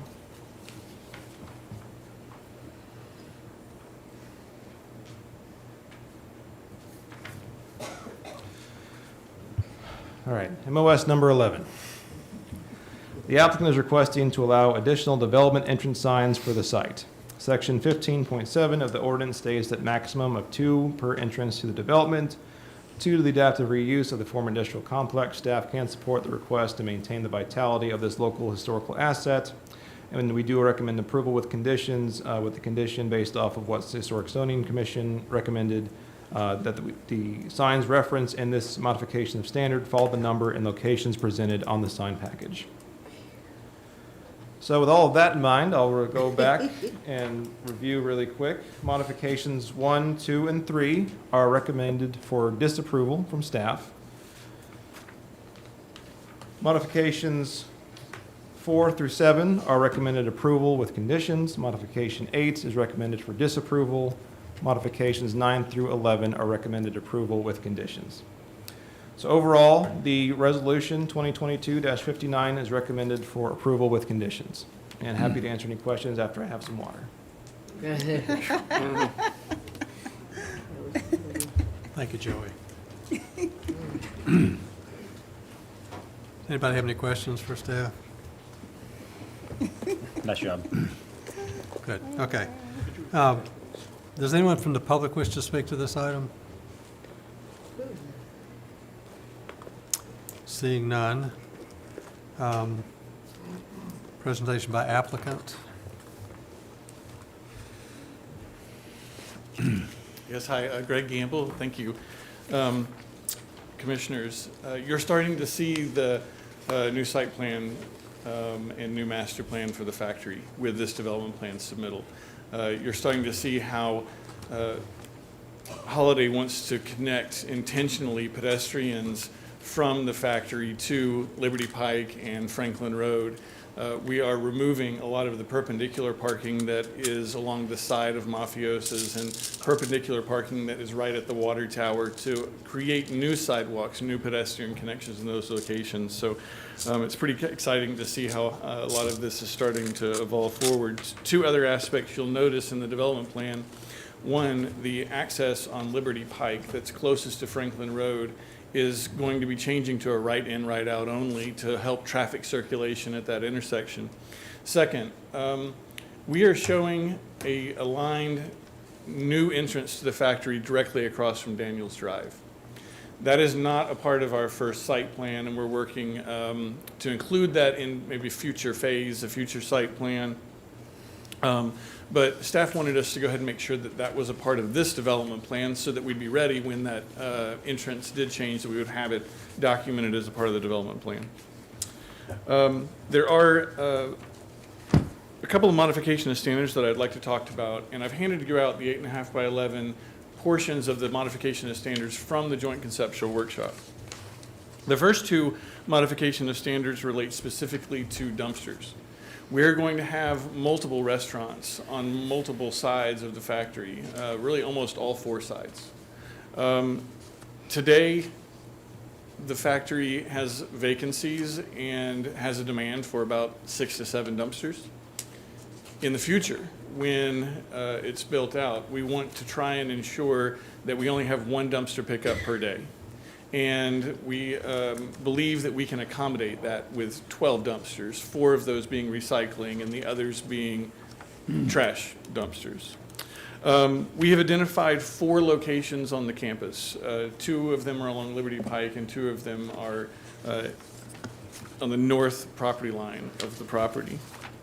To accommodate the dumpster locations along Liberty Pike, we're requesting modification of standards number 1, which would permit dumpsters in the secondary frontage.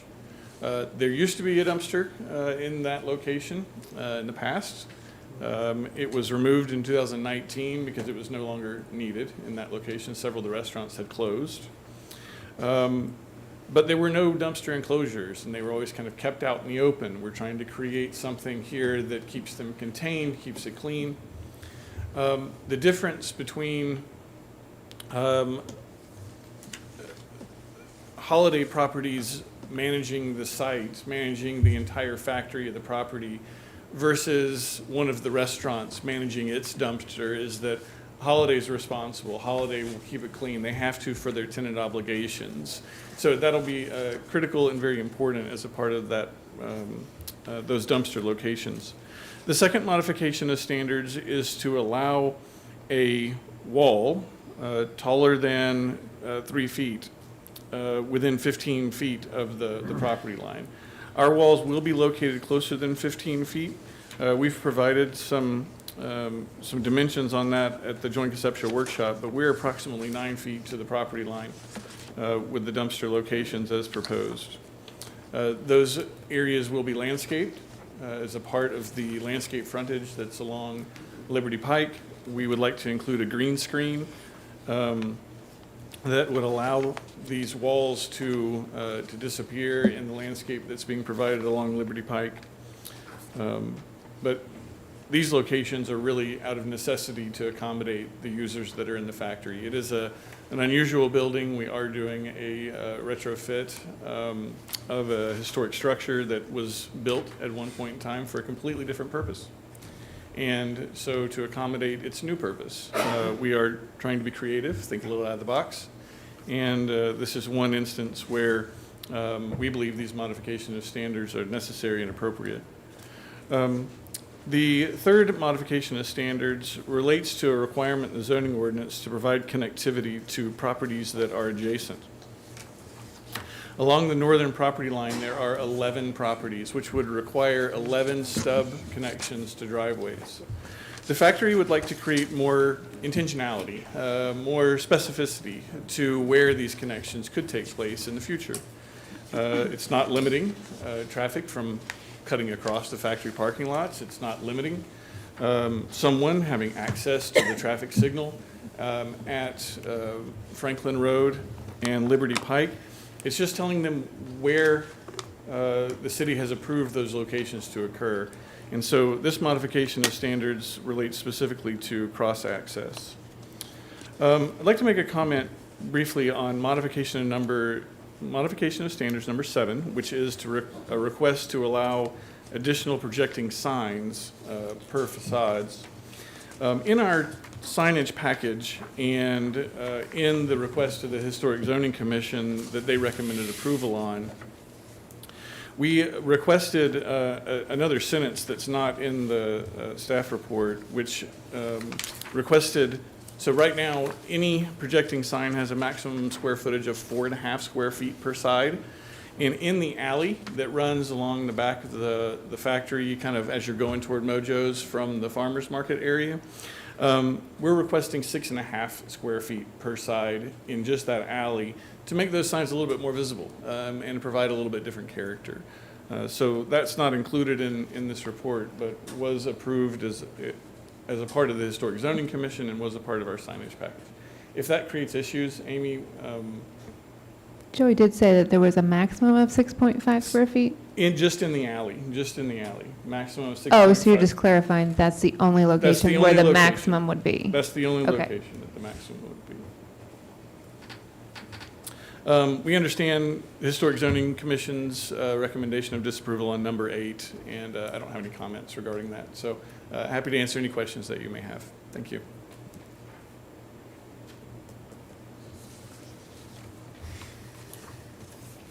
Okay, thank you, Craig.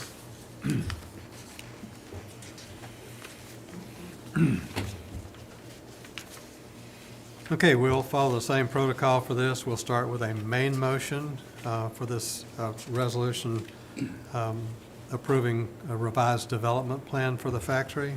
Is there a motion on this item? Move for approval to the Board of Mayor and Aldermen. I got a motion from Commissioner Harrison recommending approval to the Board of Mayor and Aldermen. Second. I already got a second over here from Mr. Orr. Oh. Yeah. Do you want a second? He was a close second on the main motion. So.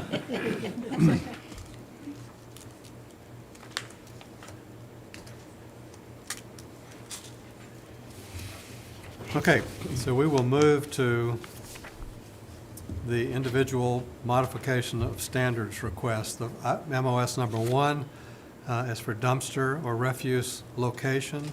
The applicant is requesting to allow areas in the frontage area along Liberty Pike, and on this item, staff recommends disapproval. Is there a motion on this item? I move for approval of modification number 1. I second that. So we have a motion for approval by Commissioner Harrison and a second by Commissioner Mann, recommending approval of modification of standard number 1. Is there any discussion? Yes. Mike? I just think this is a very unique property, and it's going to take some. I've lived here a long time, and I've been here since the factory was closed down, then it's been opened, and it's had a constant run-in of different shops, restaurants. And I think one of the things that they're pointing out well is access to dumpsters is critical to the restaurant aspect of it, as well as to the retail aspect as far as recycling and getting rid of packaging. And I think you make that more convenient, it will add to the success of the project overall, which this project is a mainstay in Franklin. Okay, thank you, Mr. Harrison. Yeah, I don't like the idea at all of putting food waste from restaurants right up against a sidewalk that has public access and will have a lot of traffic on it. Exactly. And I think Okay. that we can be a lot more creative than putting dumpsters alongside the sidewalk. Okay. I can't support that. Did they say though if they were going to pick up it once a day? If they're not gonna pressure wash them Pick out. up, pick up once a day. Yeah, they will stink. So, and to the applicant, in addition to the waste that goes in a normal dumpster, plus the waste, the recycling, some of these dumpsters are for waste, including food waste, some for recycling. Where's the location for your waste oil, like your frying oil and things like that? I'm Benton Smothers. I'm with Holiday Properties. I'm representing the owner. So the oils, where we have a specific area in the back of the building, kind of behind Jameson Theater. That's one area. There's some other areas we can put it a little bit closer to the building and tuck it in. But the access is a good bit different for that type of waste versus a dumpster that you actually need a truck access to get through and to Right. pick it. And there's just there's a finite amount of places to put it. And keep in mind, these buildings are big. This is a big site. Right. We've got 20 acres and, 260,000 square feet of building. So to get to a back of an area, for a dumpster, you're going around a building. Otherwise, you're going through the, a main part of the building that's a shopping center. So it's really a, lack of places to put it. And I will add that one of the first few questions that we get from restaurants when we're touring the site, after terms and all that stuff is, well, where do I take the garbage? And, how close, I mean, it really has to be close. Otherwise, you have, a young kid that's working in the back of that, back of house that's dragging a bag across the parking lot, making a mess. So All right. we're doing the best we can. Okay. Yeah, I can support this like Commissioner Harrison, but I think you have to kind of look at this in conjunction with MOS number 2. And MOS number 2, which I'm also supportive of, I think will help alleviate some of the sidewalk concerns of an unsightly dumpster. And I think just operationally, I can understand and appreciate the constraints of where to put a dumpster to practically use it. And I think that this is frankly a good solution, the best of the worst options. All right. Commissioner Mann? Okay. Oh, well, Chair, I respectfully disagree in that, you see, number 2 avoids people driving down the street seeing it. So that takes care of the aesthetics. But living with people who will use the sidewalk and live in the area will then have to deal with the smell. So that, aesthetically, yes, but the smell that's there, because picking up the trash once a day does not take away the smell. That's what I'm saying. Or the animals that will come, because they come when there's trash, squirrels and dogs and all of that. So that will still be there. So unless they're having somebody that comes and cleans these things out every 2 or 3 days, that's still there. So with the 20 acres or whatever, I'm sure there's somewhere else outside of along the frontage of this building along Liberty Pike to put those dumpsters. I just think there's another way to do it. I won't be able to Thank do you, that. Commissioner Allen. Other comments or questions? I think this is it's a challenging request, and because we heard that as part of the presentation, that ultimately that we're looking at a row of a dozen dumpsters. If they're not, spread Dispersed throughout the whole thing. to be That's in all closer okay. proximity to the point of use, That's not okay. then you've got a back wall. We've got another modification of standards that addresses how we connect to adjoining properties. And now we've got to put 12 dumpsters in a row somewhere along that back wall. And I think it just becomes a challenge.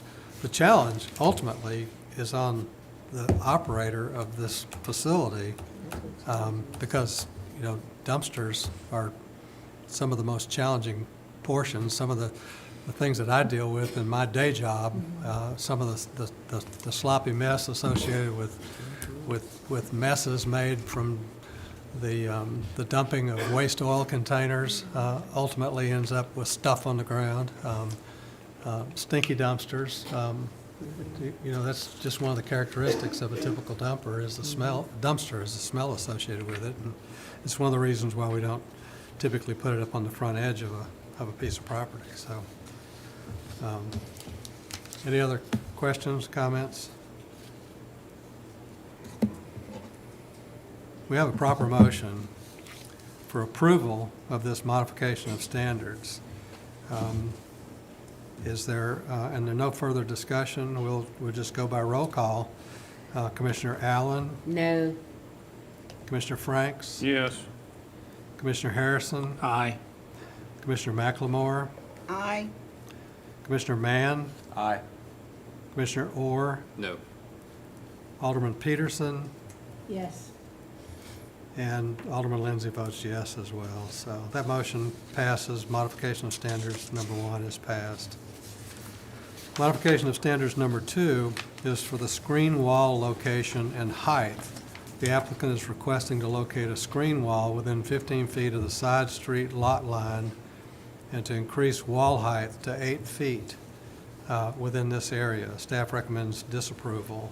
Is there a motion for modification of standards number 2? Move for approval of modification standard number 2 to the Board of Mayor and Aldermen. I'll second that as well. We have a motion for approval by Commissioner Harrison and a second by Commissioner Mann. Is there any discussion? I'll just reiterate what I said last item. I think 1 and 2 go hand in hand. Yeah, I was gonna say 1 and 2 go. Yeah, they do. hand in hand. Okay. By roll call vote, Commissioner Allen, No. Commissioner Franks, Yes. Commissioner Harrison, Aye. Commissioner McLemore, Aye. Commissioner Mann, Aye. Commissioner Orr, Aye. Alderman Peterson, Yes. and Commissioner Lindsey votes aye as well. That motion passes. Modification of standards number 2 is passed. Modification of standards number 3 deals with cross-access. The applicant is requesting to reduce the number of northern cross-access points to adjacent properties to 3 rather than 1 for each property. Staff recommends disapproval. Is there a motion on this item? Move for approval of modification number 3 to the Board of Mayor and Aldermen, and I do have a comment. Second. So it's a motion for approval to the BOMA by Commissioner Harrison. The Harpeth Industrial Court's a prime area to look to be redeveloped. And if you look at the existing property owners on that road right now, the land is being bought up by 2 or 3 groups so that they're going to have access north-south, but I don't think they need one at every lot because what they're going to build is more than just what one parcel is right now. So I think if nothing else, it's overkill to put 11 cross-sections up through there. Okay, thank you. Chair. And Commissioner McLemore, you seconded that motion? Chair, if I might. Yes. You guys already know how I feel about access. You already know. So 11 may be overkill, but 3 sure is too little. I'll tell you that now. And we're all gonna sit in this room when these developers come up and the neighbors are gonna say, oh, my children like to play in the middle of the street. And oh, my children like to do all those things that children don't need to do in the middle of the street in my neighborhood and all of that. And we'll be sitting here, you know we will. So I'll just say to you, I think it's a mistake for us to allow it just to be 3. I will be with staff on this and voting for disapproval. We're just setting ourselves up. I just think 3 is way too little. Maybe 11's overkill. The rules, and I understand why staff said that, but 3 is way too little. And we will be here. If we're live, somebody will be sitting here. You know we will. Somebody will be sitting in our seats as the neighbors come in and want their children to play in the street. Okay. Okay, thank you, Commissioner Allen. Any other comments? Yes, Alderman Peterson. Remember, those properties over there are industrial. Okay, well, Right. okay. Right. Well, they're want to park their vans in the street. But anyway, okay. Yeah, I just want to say, I support this, and, you know, I think 3, as identified in the locations, is appropriate. You know, if you want to add a 4th or a 5th, you could arguably maybe fit in a 4th, but it would be pretty awkward. So, you know, from a practical perspective, I think 3 is what's going to work. And that's going to drive the redevelopment of the properties on Haley Drive, and I think that's appropriate. The factory is the prime asset in that area. So I can support All right, the cross-access. okay. Mr. Chairman, if I could just ask for a point of clarification, does this modification, or this motion to approve include the staff recommended condition for MOS number 3? I'll add that to The my motion. dedication. About the public Right away. access easement I'll along? add it to my motion. No, that's good.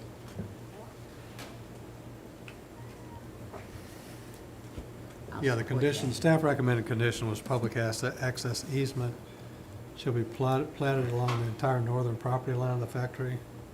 Is that the condition that, Oh, if you say that, I'll support it. Yeah, I think that would kind of nullify what, Yeah, I would not be supportive of that condition. I think if you plat an access easement, you might as well just connect them. So if you The whole support, thing, because if you do yeah. that, I'm good. That defeats If the I whole may purpose. clarify, Property line, building This into is the to- Yes. if I may, Keep it in easement there. with the access easement in place, it allows staff the ability, if these properties were to turn over and possibly rezone, then we would be able to look holistically at the connectivity You won't as support each lot comes in. It doesn't necessarily mean that every single lot would have to connect when they come in, because we would be able to plan our connectivity on a lot-by-lot basis as they develop. So it may not be 3, it may not be 11, but we would be able to work through that with each lot. It just gives us the freedom to connect and not be blocked by private property, which we've run into in other places in the city, and it's caused us problems in the past. And why wouldn't, I was gonna say, why wouldn't you support that? To have the right to request that? I'm not sure, so if you require a platted access along the entire northern boundary, then giving access rights to all those property owners, they have the right to utilize that. The alley itself will be an access easement when it is replatted with the next site plan that comes through. That is a given.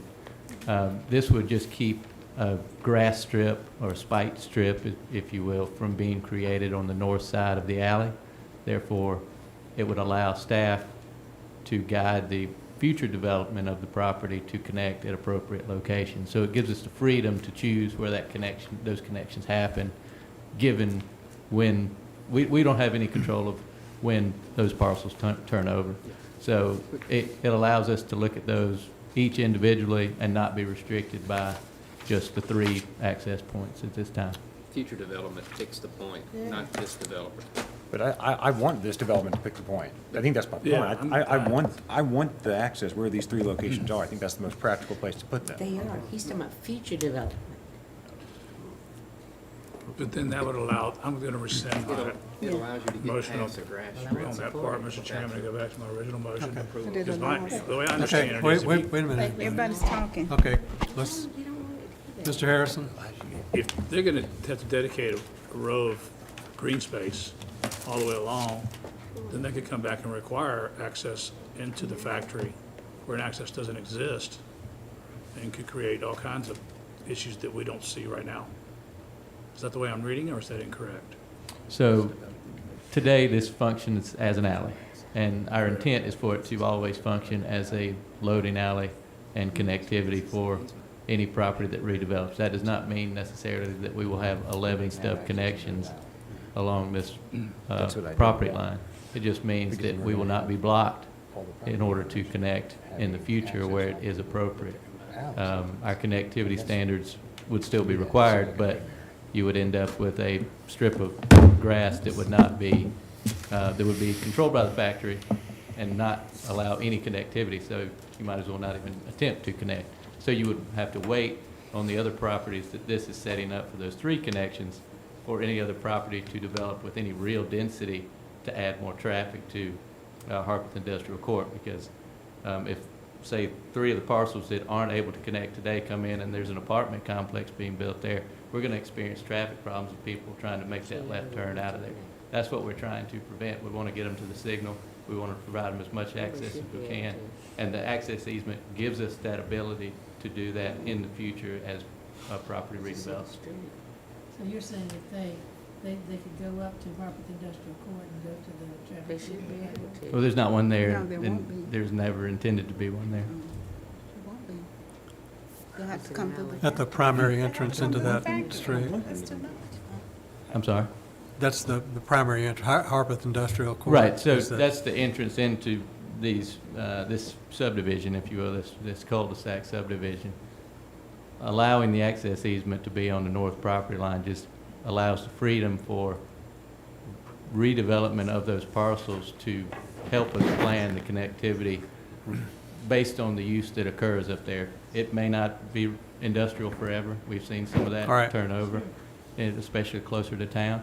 So we just want the ability to plan for that as best as we can. We're not trying to make conflicting traffic movements in this alleyway. We're just trying to have the freedom to connect where it makes the most sense as property develops. All right. I'd like to hear from the applicant. Chairman, this is a The very applicant. important issue for us and my client. In our development plan that you've reviewed, you've noticed the location of the carousel building. All right. And in this location, there's currently parking. We've redesigned this parking lot to be more efficient. We've actually added parking spaces in this location. And we also have pedestrian access. Right now, that parking goes all the way up to that brick wall, the historic brick wall that's in the back of the factory. We're going to be pulling that back almost 20 feet to allow for pedestrian circulation between the parking lot and the wall that doesn't exist there today, and improving the handicap accessible routes through here. With that easement that you're talking about, if you put an easement across this entire back or northern property line, we can't make these adjustments and would have to redo the plan for how we're handling the carousel building. We understand that, and I believe, Ben, that we've said that on this new drive aisle through here, we're fine with a public access easement, which is what engineering is requesting. But to have it along the northern property boundary would change our development plan significantly. Yeah. Yeah, and just a point of clarification, I think the word alley keeps getting thrown around. It's not an alley, it's a private parking lot. And we're trying to reduce traffic, we're trying to quiet traffic. We want people to be comfortable walking. This is a really family-centric area in the back with the carousel building and some other hardscapes. So the real worry is to just have a lot of cross-traffic. I mean, if there's an apartment building that's going next door, and then you have all these residents that are cutting through at speed, yeah, I mean, there's safety problems, right? So that's, and then we become the conduit for that in an otherwise slow pedestrian zone. Yeah, it just seems to me like this is kind of the tail wagging the dog. I don't, whatever happens on Harpeth Industrial, in the worst of scenarios, if there's a 200-unit apartment complex that's built on there that, and because there's no traffic signal at the intersection of Franklin Road, that it causes people to divert through the parking lot at the factory, that is absolutely detrimental to the future of and the success of the development of, you know, what we do at the factory. It just seems that by providing several access points, and we've done this down on Columbia Avenue, when we built, there's multiple restaurants along Columbia Avenue and the Target and the shopping center, and there were points at which you could connect. But not you know, close to a dozen points of connection. It seems that there's financial risk being assumed by the redeveloper of the factory, which, given my visit out there in the last several weeks, it needs redeveloping. It needs a fresh look and new customer base that we don't want to throw the baby out with the bathwater. I think that the three connections is good interconnectivity. If there's redevelopment on Harpeth Industrial, I could see, as Mr. Harrison described, 3 or 4 lots together being redeveloped into something that would have access, you know, around either end of it. But I'm just concerned that plus we got to park 6 dumpsters back there somewhere, and we got stormwater facilities that have got to be located somewhere, and I think there are some really challenging aspects of trying to do too much relative to connectivity back there. So. Okay, just to be clear, I'm gonna go back to my original motion to approve modification standards number 3 to the Board of Mayor and Aldermen to exclude public access easement platted along the entire northern property line of the factory. To exclude the condition of the public access easement along the entire northern property line. Correct. It would be limited to the three access The 3 points is that are proposed described in the. modification of standards. My second would apply to that.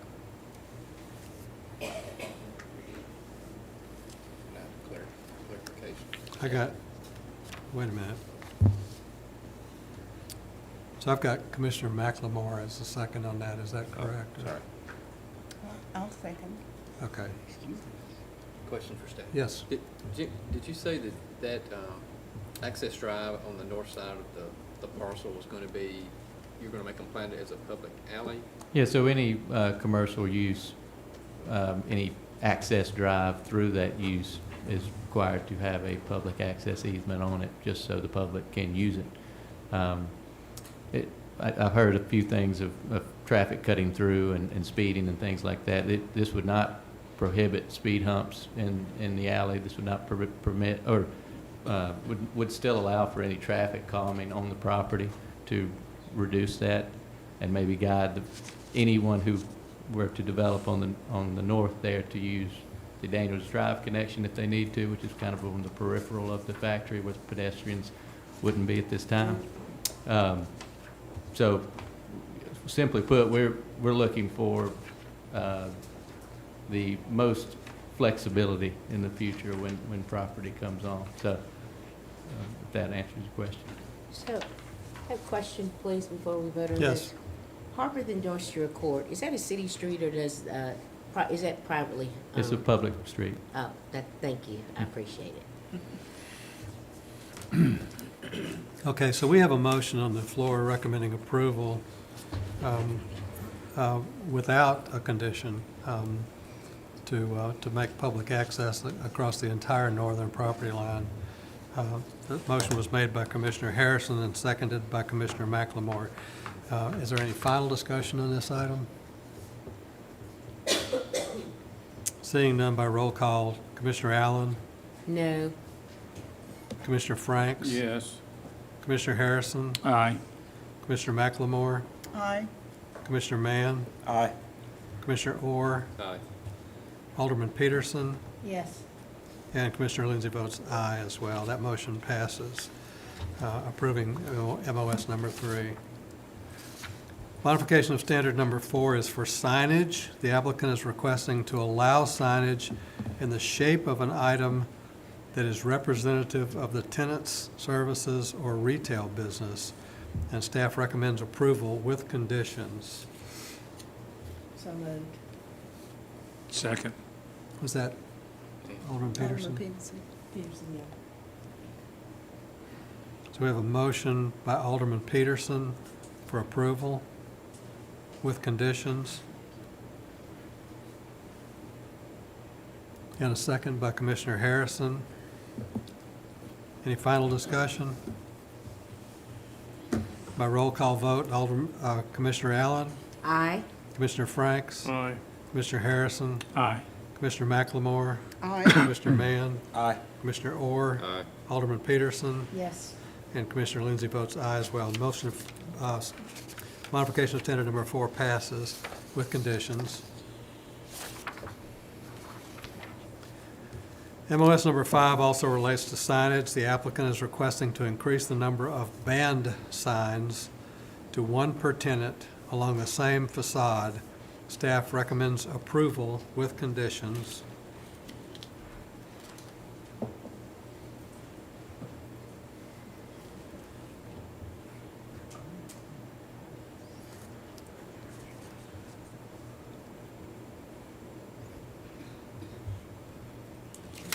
And looking at that MOS description, based on the recommendations of the Historic Zoning Commission, staff adds a condition that band signs number 5 and number 6 from the exhibit shall be removed as they are proposed to be applied to mechanical screening, and with the condition that band signs number 10 and 11 from the exhibit be modified so that they hang from eaves as to not obscure windows. Staff recommends approval with conditions. So is there a motion for this item? Move for approval with staff conditions. Second. Okay, we have a motion for approval with staff conditions by Commissioner Orr and a second by Commissioner Harrison. Any final discussion? Seeing none by roll call, Commissioner Allen, Aye. Commissioner Franks, Aye. Commissioner Harrison, Aye. Commissioner McLemore, Commissioner Mann, Aye. Commissioner Orr, Aye. Alderman Peterson, Yes. and Commissioner Lindsey votes aye as well. Motion, modification of standards number 5 passes for approval with conditions. Modification of standards number 6 is for signage also. The applicant is requesting to allow canopy signage to be located above the canopy roof line. Staff recommends approval with conditions. Move for approval. With Second. staff conditions. Second. We have a motion for approval with staff conditions by Commissioner Mann, seconded by Commissioner Harrison. Any final discussion on this item? Seeing none, Commissioner Allen? Aye. Commissioner Franks? Aye. Commissioner Harrison? Aye. Commissioner McLemore? Aye. Commissioner Mann? Aye. Commissioner Orr? Aye. Alderman Peterson? Yes. And Commissioner Lindsey votes aye as well. Modification of standards number 6 passes with staff conditions. Modification of standards number 7 is for signage also. The applicant is requesting to allow one small projecting sign per tenant along the same facade with a maximum of 6.5 square feet per side. Staff recommends approval with conditions. Move for approval with conditions. We have a motion by Commissioner Mann for approval with staff conditions. I'll second. And a second by Commissioner Harrison. Now, is this the one where they say in the alley they would like to have the maximum allowed 6.5 square feet? 6.5 in, is it just in the alley that you wanted the 6.5 square feet per side?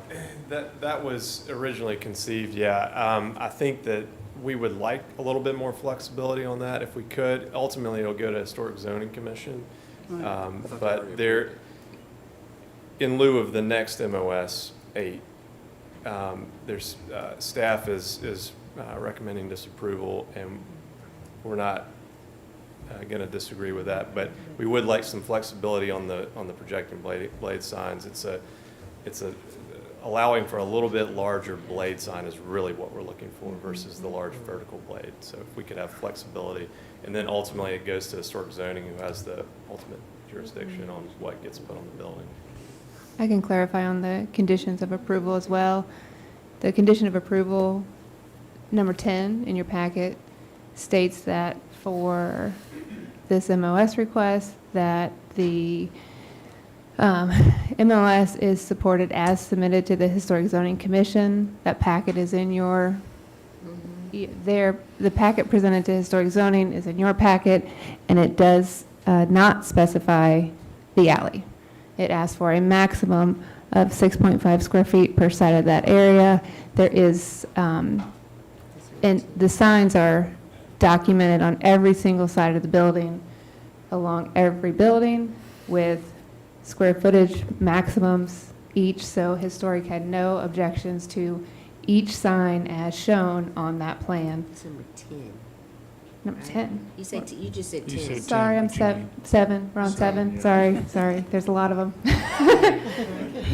The condition in approval is number 10, we're Okay. on MOS 7. Okay. Yep, sorry, thank you. Have I confused you? Okay, yes. Okay, are we okay though? I Are we want back mine to now. square one? Okay. Okay, so, and the last thing is that, as Benton said, this MOS, granting it, allows Historic Zoning to consider things beyond what the zoning requires today. They have the final say on every single sign, every size, every configuration of it. So this is just sort of giving them the ability to consider something beyond the existing zoning ordinance. Okay, so we're good then. Yes. In the alley with the 6.5 square feet. But it's anywhere. It's Yeah, anywhere. because it's anywhere. Yes. So, Please don't confuse us. okay. Thank you, Amy. Okay, we have a proper motion and a second. Commissioner Allen? Aye. Commissioner Franks? Aye. Commissioner Harrison? Aye. Commissioner McLemore? Aye. Commissioner Mann? Aye. Commissioner Orr? Aye. Alderman Peterson? Yes. And Commissioner Lindsey votes aye. That modification of standards number 7 passes. Approval with staff conditions. Modification of standards number 8, also for signage. The applicant is requesting to allow one vertical blade sign along a facade of less than 2 stories in height. Staff recommends disapproval. Is there a motion on this one? Move for disapproval. Second. We have a motion for disapproval by Councilman Allen, by Commissioner Allen, and where did that second come from? Commissioner Alderman Alderman Peterson. Peterson.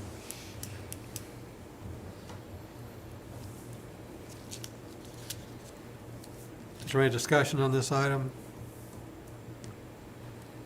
Seeing none, Commissioner Allen, Aye.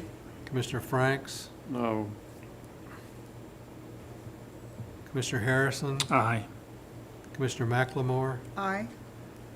Commissioner Mann, Aye. Commissioner Orr, Aye. Alderman Peterson, Yes.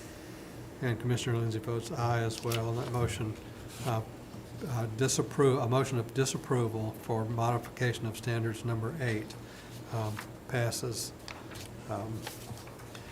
Modification of standards number 9 is again for signage. The applicant is requesting to allow one wall sign per tenant along the same facade. Staff recommends approval with conditions. Move for approval. Second. With staff conditions. Oh, with staff condition, yes, sorry.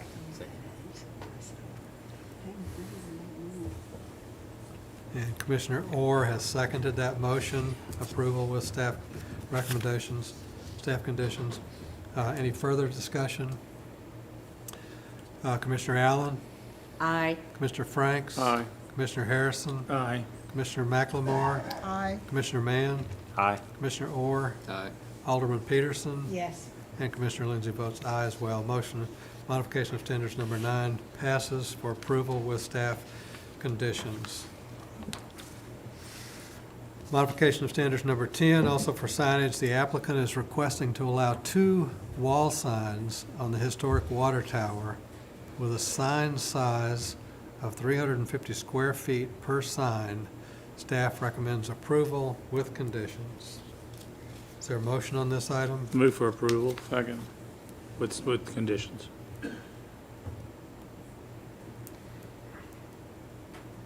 We have a motion for approval with staff conditions by Commissioner Harrison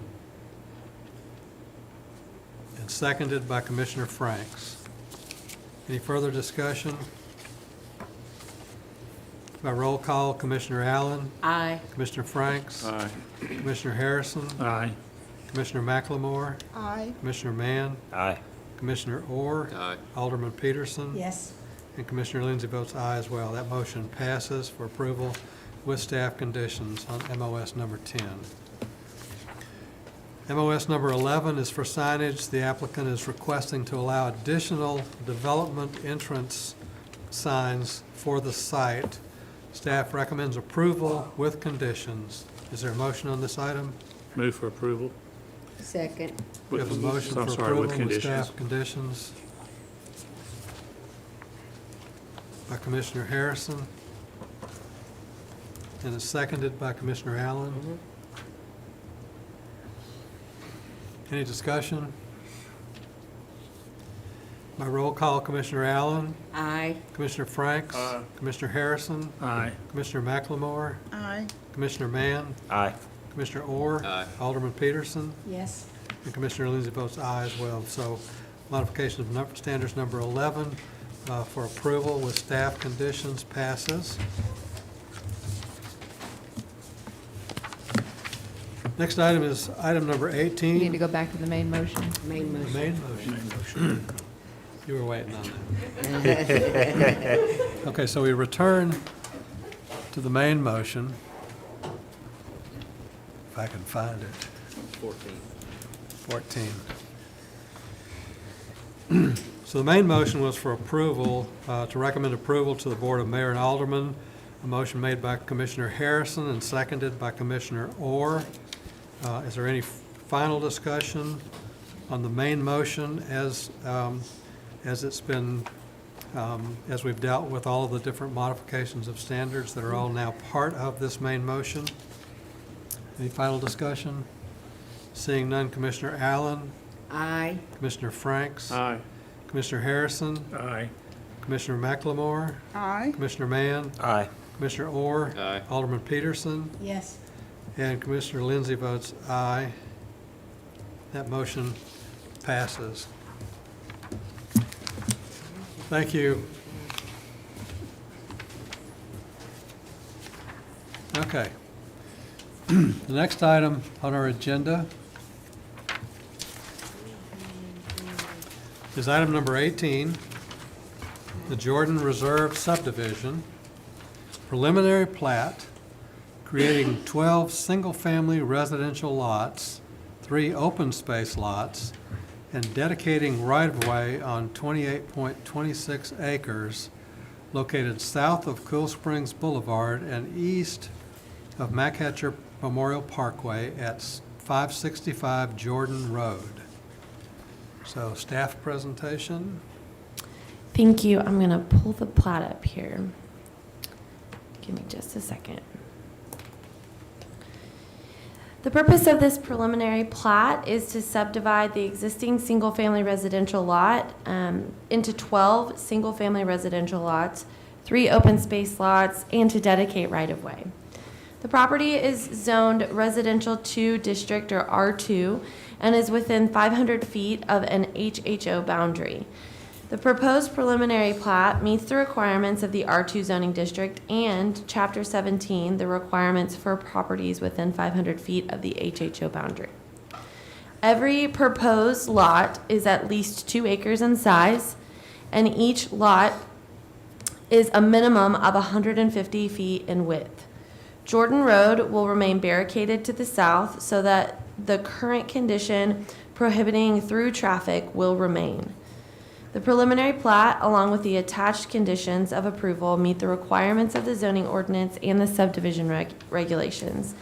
Staff recommends approval with conditions of Jordan Reserve subdivision preliminary plat, and I'm available if you have any questions. Right, thank you. So does anyone from the public wish to speak to this item? We'll ask you to come line up in front of the lectern. You please line up so we're ready to talk when one gets through. So. My name is Jimmy Tullis. I live at 604 Jordan Road, and we are in favor. We would support this this development. I do have 2 or 3 questions for the applicant, if they're able to answer those tonight. The wide, I believe Jordan Road is going to be widened with both lanes being 11 foot wide. Where does that start and end? The next question would be if there's a sidewalk, and I think there will be one. Will that extend down to the current sidewalk, which is on the opposite side of the road? But my property is between the current sidewalk and possibly the proposed sidewalk, and I'm a little concerned as to whether or not how that would connect. Okay. And I think that's the only questions I have. Thank you. So we don't normally do question and answer during presentations Okay. like this, but will staff, if appropriate, at an appropriate time, you can kind of weigh in. All right, With thank you. staff. Okay. Thank you. Thank you.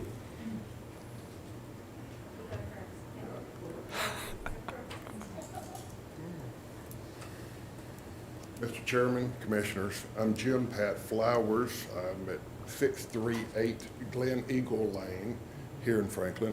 According to that plat, you see where that roundabout is? They turn around just north of the barrier. My backyard is up against the roundabout. I am on the board of directors of the Eagles Glen Homeowners Association and have been for about a dozen years. Jordan Road has been blocked through traffic for almost, not quite, the entire length of this proposed subdivision, but a significant part of it for at least 20 years. And I've been living in this subdivision for about 15 years. I've been deputized by the board of directors of Eagles Glen to inform you that we oppose the project. We represent 99 households, and we like Jordan Road being closed and it being undeveloped. That being the case, and knowing that this is an R2 zoning and they're not asking for a variance or for a rezoning, the project will certainly go forward. And knowing that it would go forward, we would ask for certain reasonable requirements be imposed upon the developer. Those would include that, I think some of these are included in the plan, that the street that is quite narrow will be brought up to current city standards, widened with gutters, curbs, sidewalks on both sides of the street for the entire length of the proposed development. We would ask that if streetlights are put on. Okay, it will meet the requirements of Yes. the city's requirements. Yes. I assure you that it will, on all of those. We would certainly ask that that traffic barrier that is part of the plan remain part of the plan and not be removed in the future. Okay, And we would ask that construction traffic not go through Eagles Glen. Thank you. great, thank you.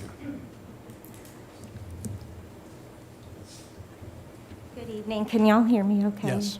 I'm Ann Gillum, and I live in Eagles Glen subdivision on Glen Eagle Lane, across the street from Mr. Pat Flowers, Jim Pat Flowers. He lives, his backyard is adjacent to Jordan Road, and I live sort of directly across the street from him, and I'm also against the proposal. And I have some questions and a proposal and a request about the section of Jordan Road that is currently closed.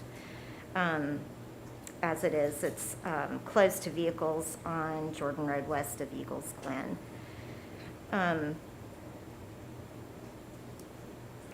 So one of my questions is, have there been any traffic or safety studies addressing the impact of the driveways that are proposed to the traffic, to the neighborhoods that are already have access to Jordan Road? So that's one question. And then a point that I'd just like to make is, as proposed, leaving one gate in place just north of the exit of Glen Eagle Lane onto Jordan Road does not eliminate the negative effects of traffic on the properties just east of the stretch of Jordan Road in Eagles Glen. So I have a proposal.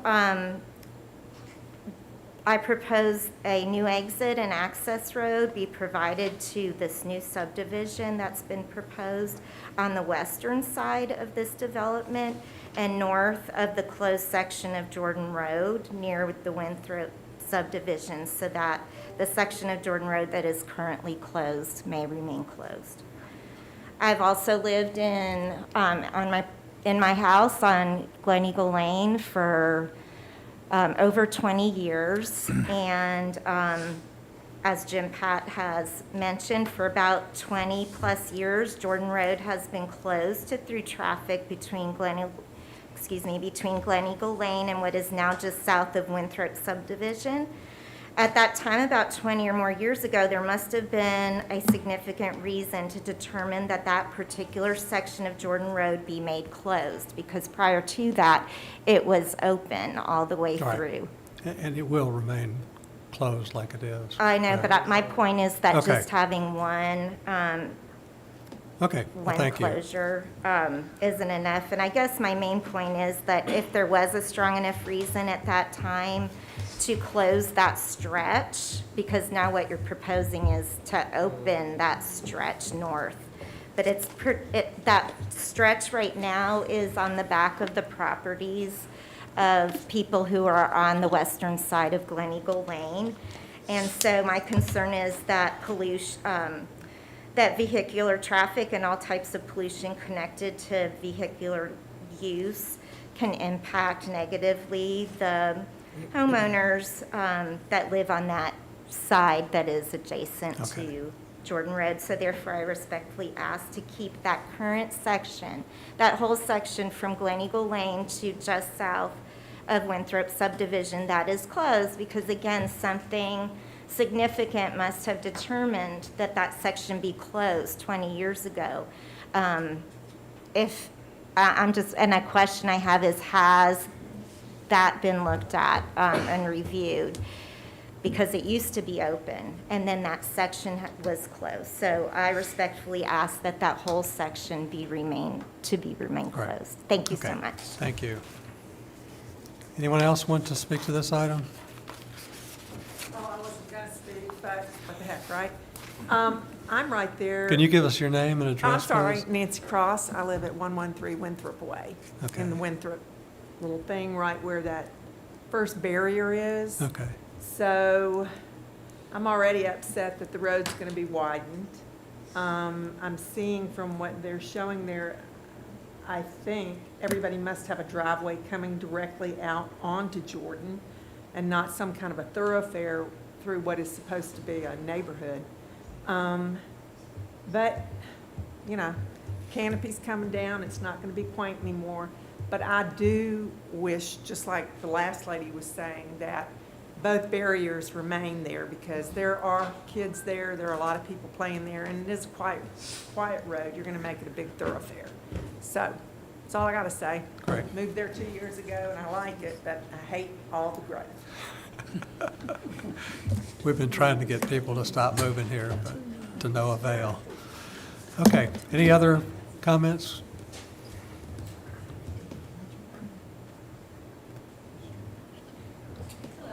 Hi. I'm Catherine Rouse, and I live at 127 Winthrop Way.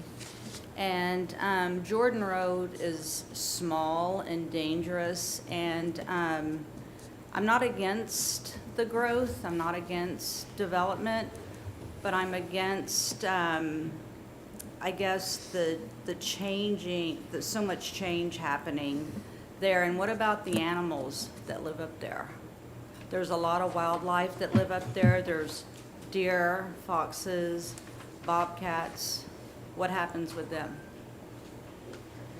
Raccoons, all kinds of animals there. Just, you know, I think we need to think about that too.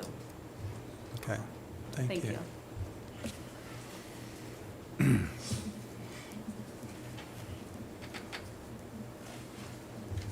Anyone else wish to speak to this item? Okay, is someone here representing the applicant?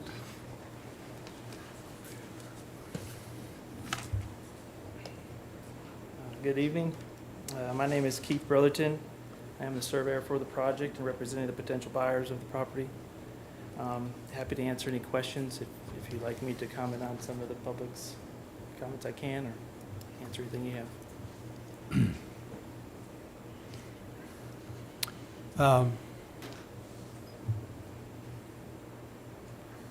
I don't usually get that kind of question from an applicant. I didn't know if you wanted me to answer to some of their questions. They have. If you've got just a quick little response on some of the. The biggest one that I've heard is just the width of the roadway, which we have agreed with staff to make sure that basically from lot 1 all the way to Liberty Pike intersection, that it would be 11-foot travel lane, so 22-foot widened width. On the western side, there will be curb and gutter and sidewalk as well. Just on the western side. Just on the western side. It's a little bit of minimum disturbance on the eastern side. We would like to stay away from the eastern side, as there is a ditch and a large slope there. Also, utilities is all in there. There's water, gas, cable. We just know that if we start disturbing All right. on that other side of the road, obviously we're going to introduce retaining Yeah, walls, the whole shebang. Okay, thank you. Anyone have any questions for the applicant? Do we have a motion on this item? Motion to approve. Second. Michael can have it. Have a motion to approve by Commissioner Franks. And a second by, I heard Commissioner Orr over here. I'll take it. Okay. Is there any final discussion? By roll call vote, Commissioner Allen, Aye. Commissioner Franks, Aye. Commissioner Harrison, Aye. Commissioner McLemore, Aye. Commissioner Mann, Aye. Commissioner Orr, Aye. Alderman Peterson, Yes. and Commissioner Lindsay votes aye as well. That motion passes. So, okay, is there any other business before us tonight? Seeing none, is there a motion to adjourn? Move to adjourn. Second. We got Commissioner Orr with a motion to adjourn and a second by Commissioner Harrison. Commissioner Allen, Aye. Commissioner Franks, Aye. Commissioner Harrison, Aye. Commissioner McLemore, Commissioner McLemore. Oh, aye. Commissioner Mann, Aye. Commissioner Orr, Aye. Alderman Peterson, Yes. and Commissioner Lindsay votes aye. That was a unanimous vote for adjournment.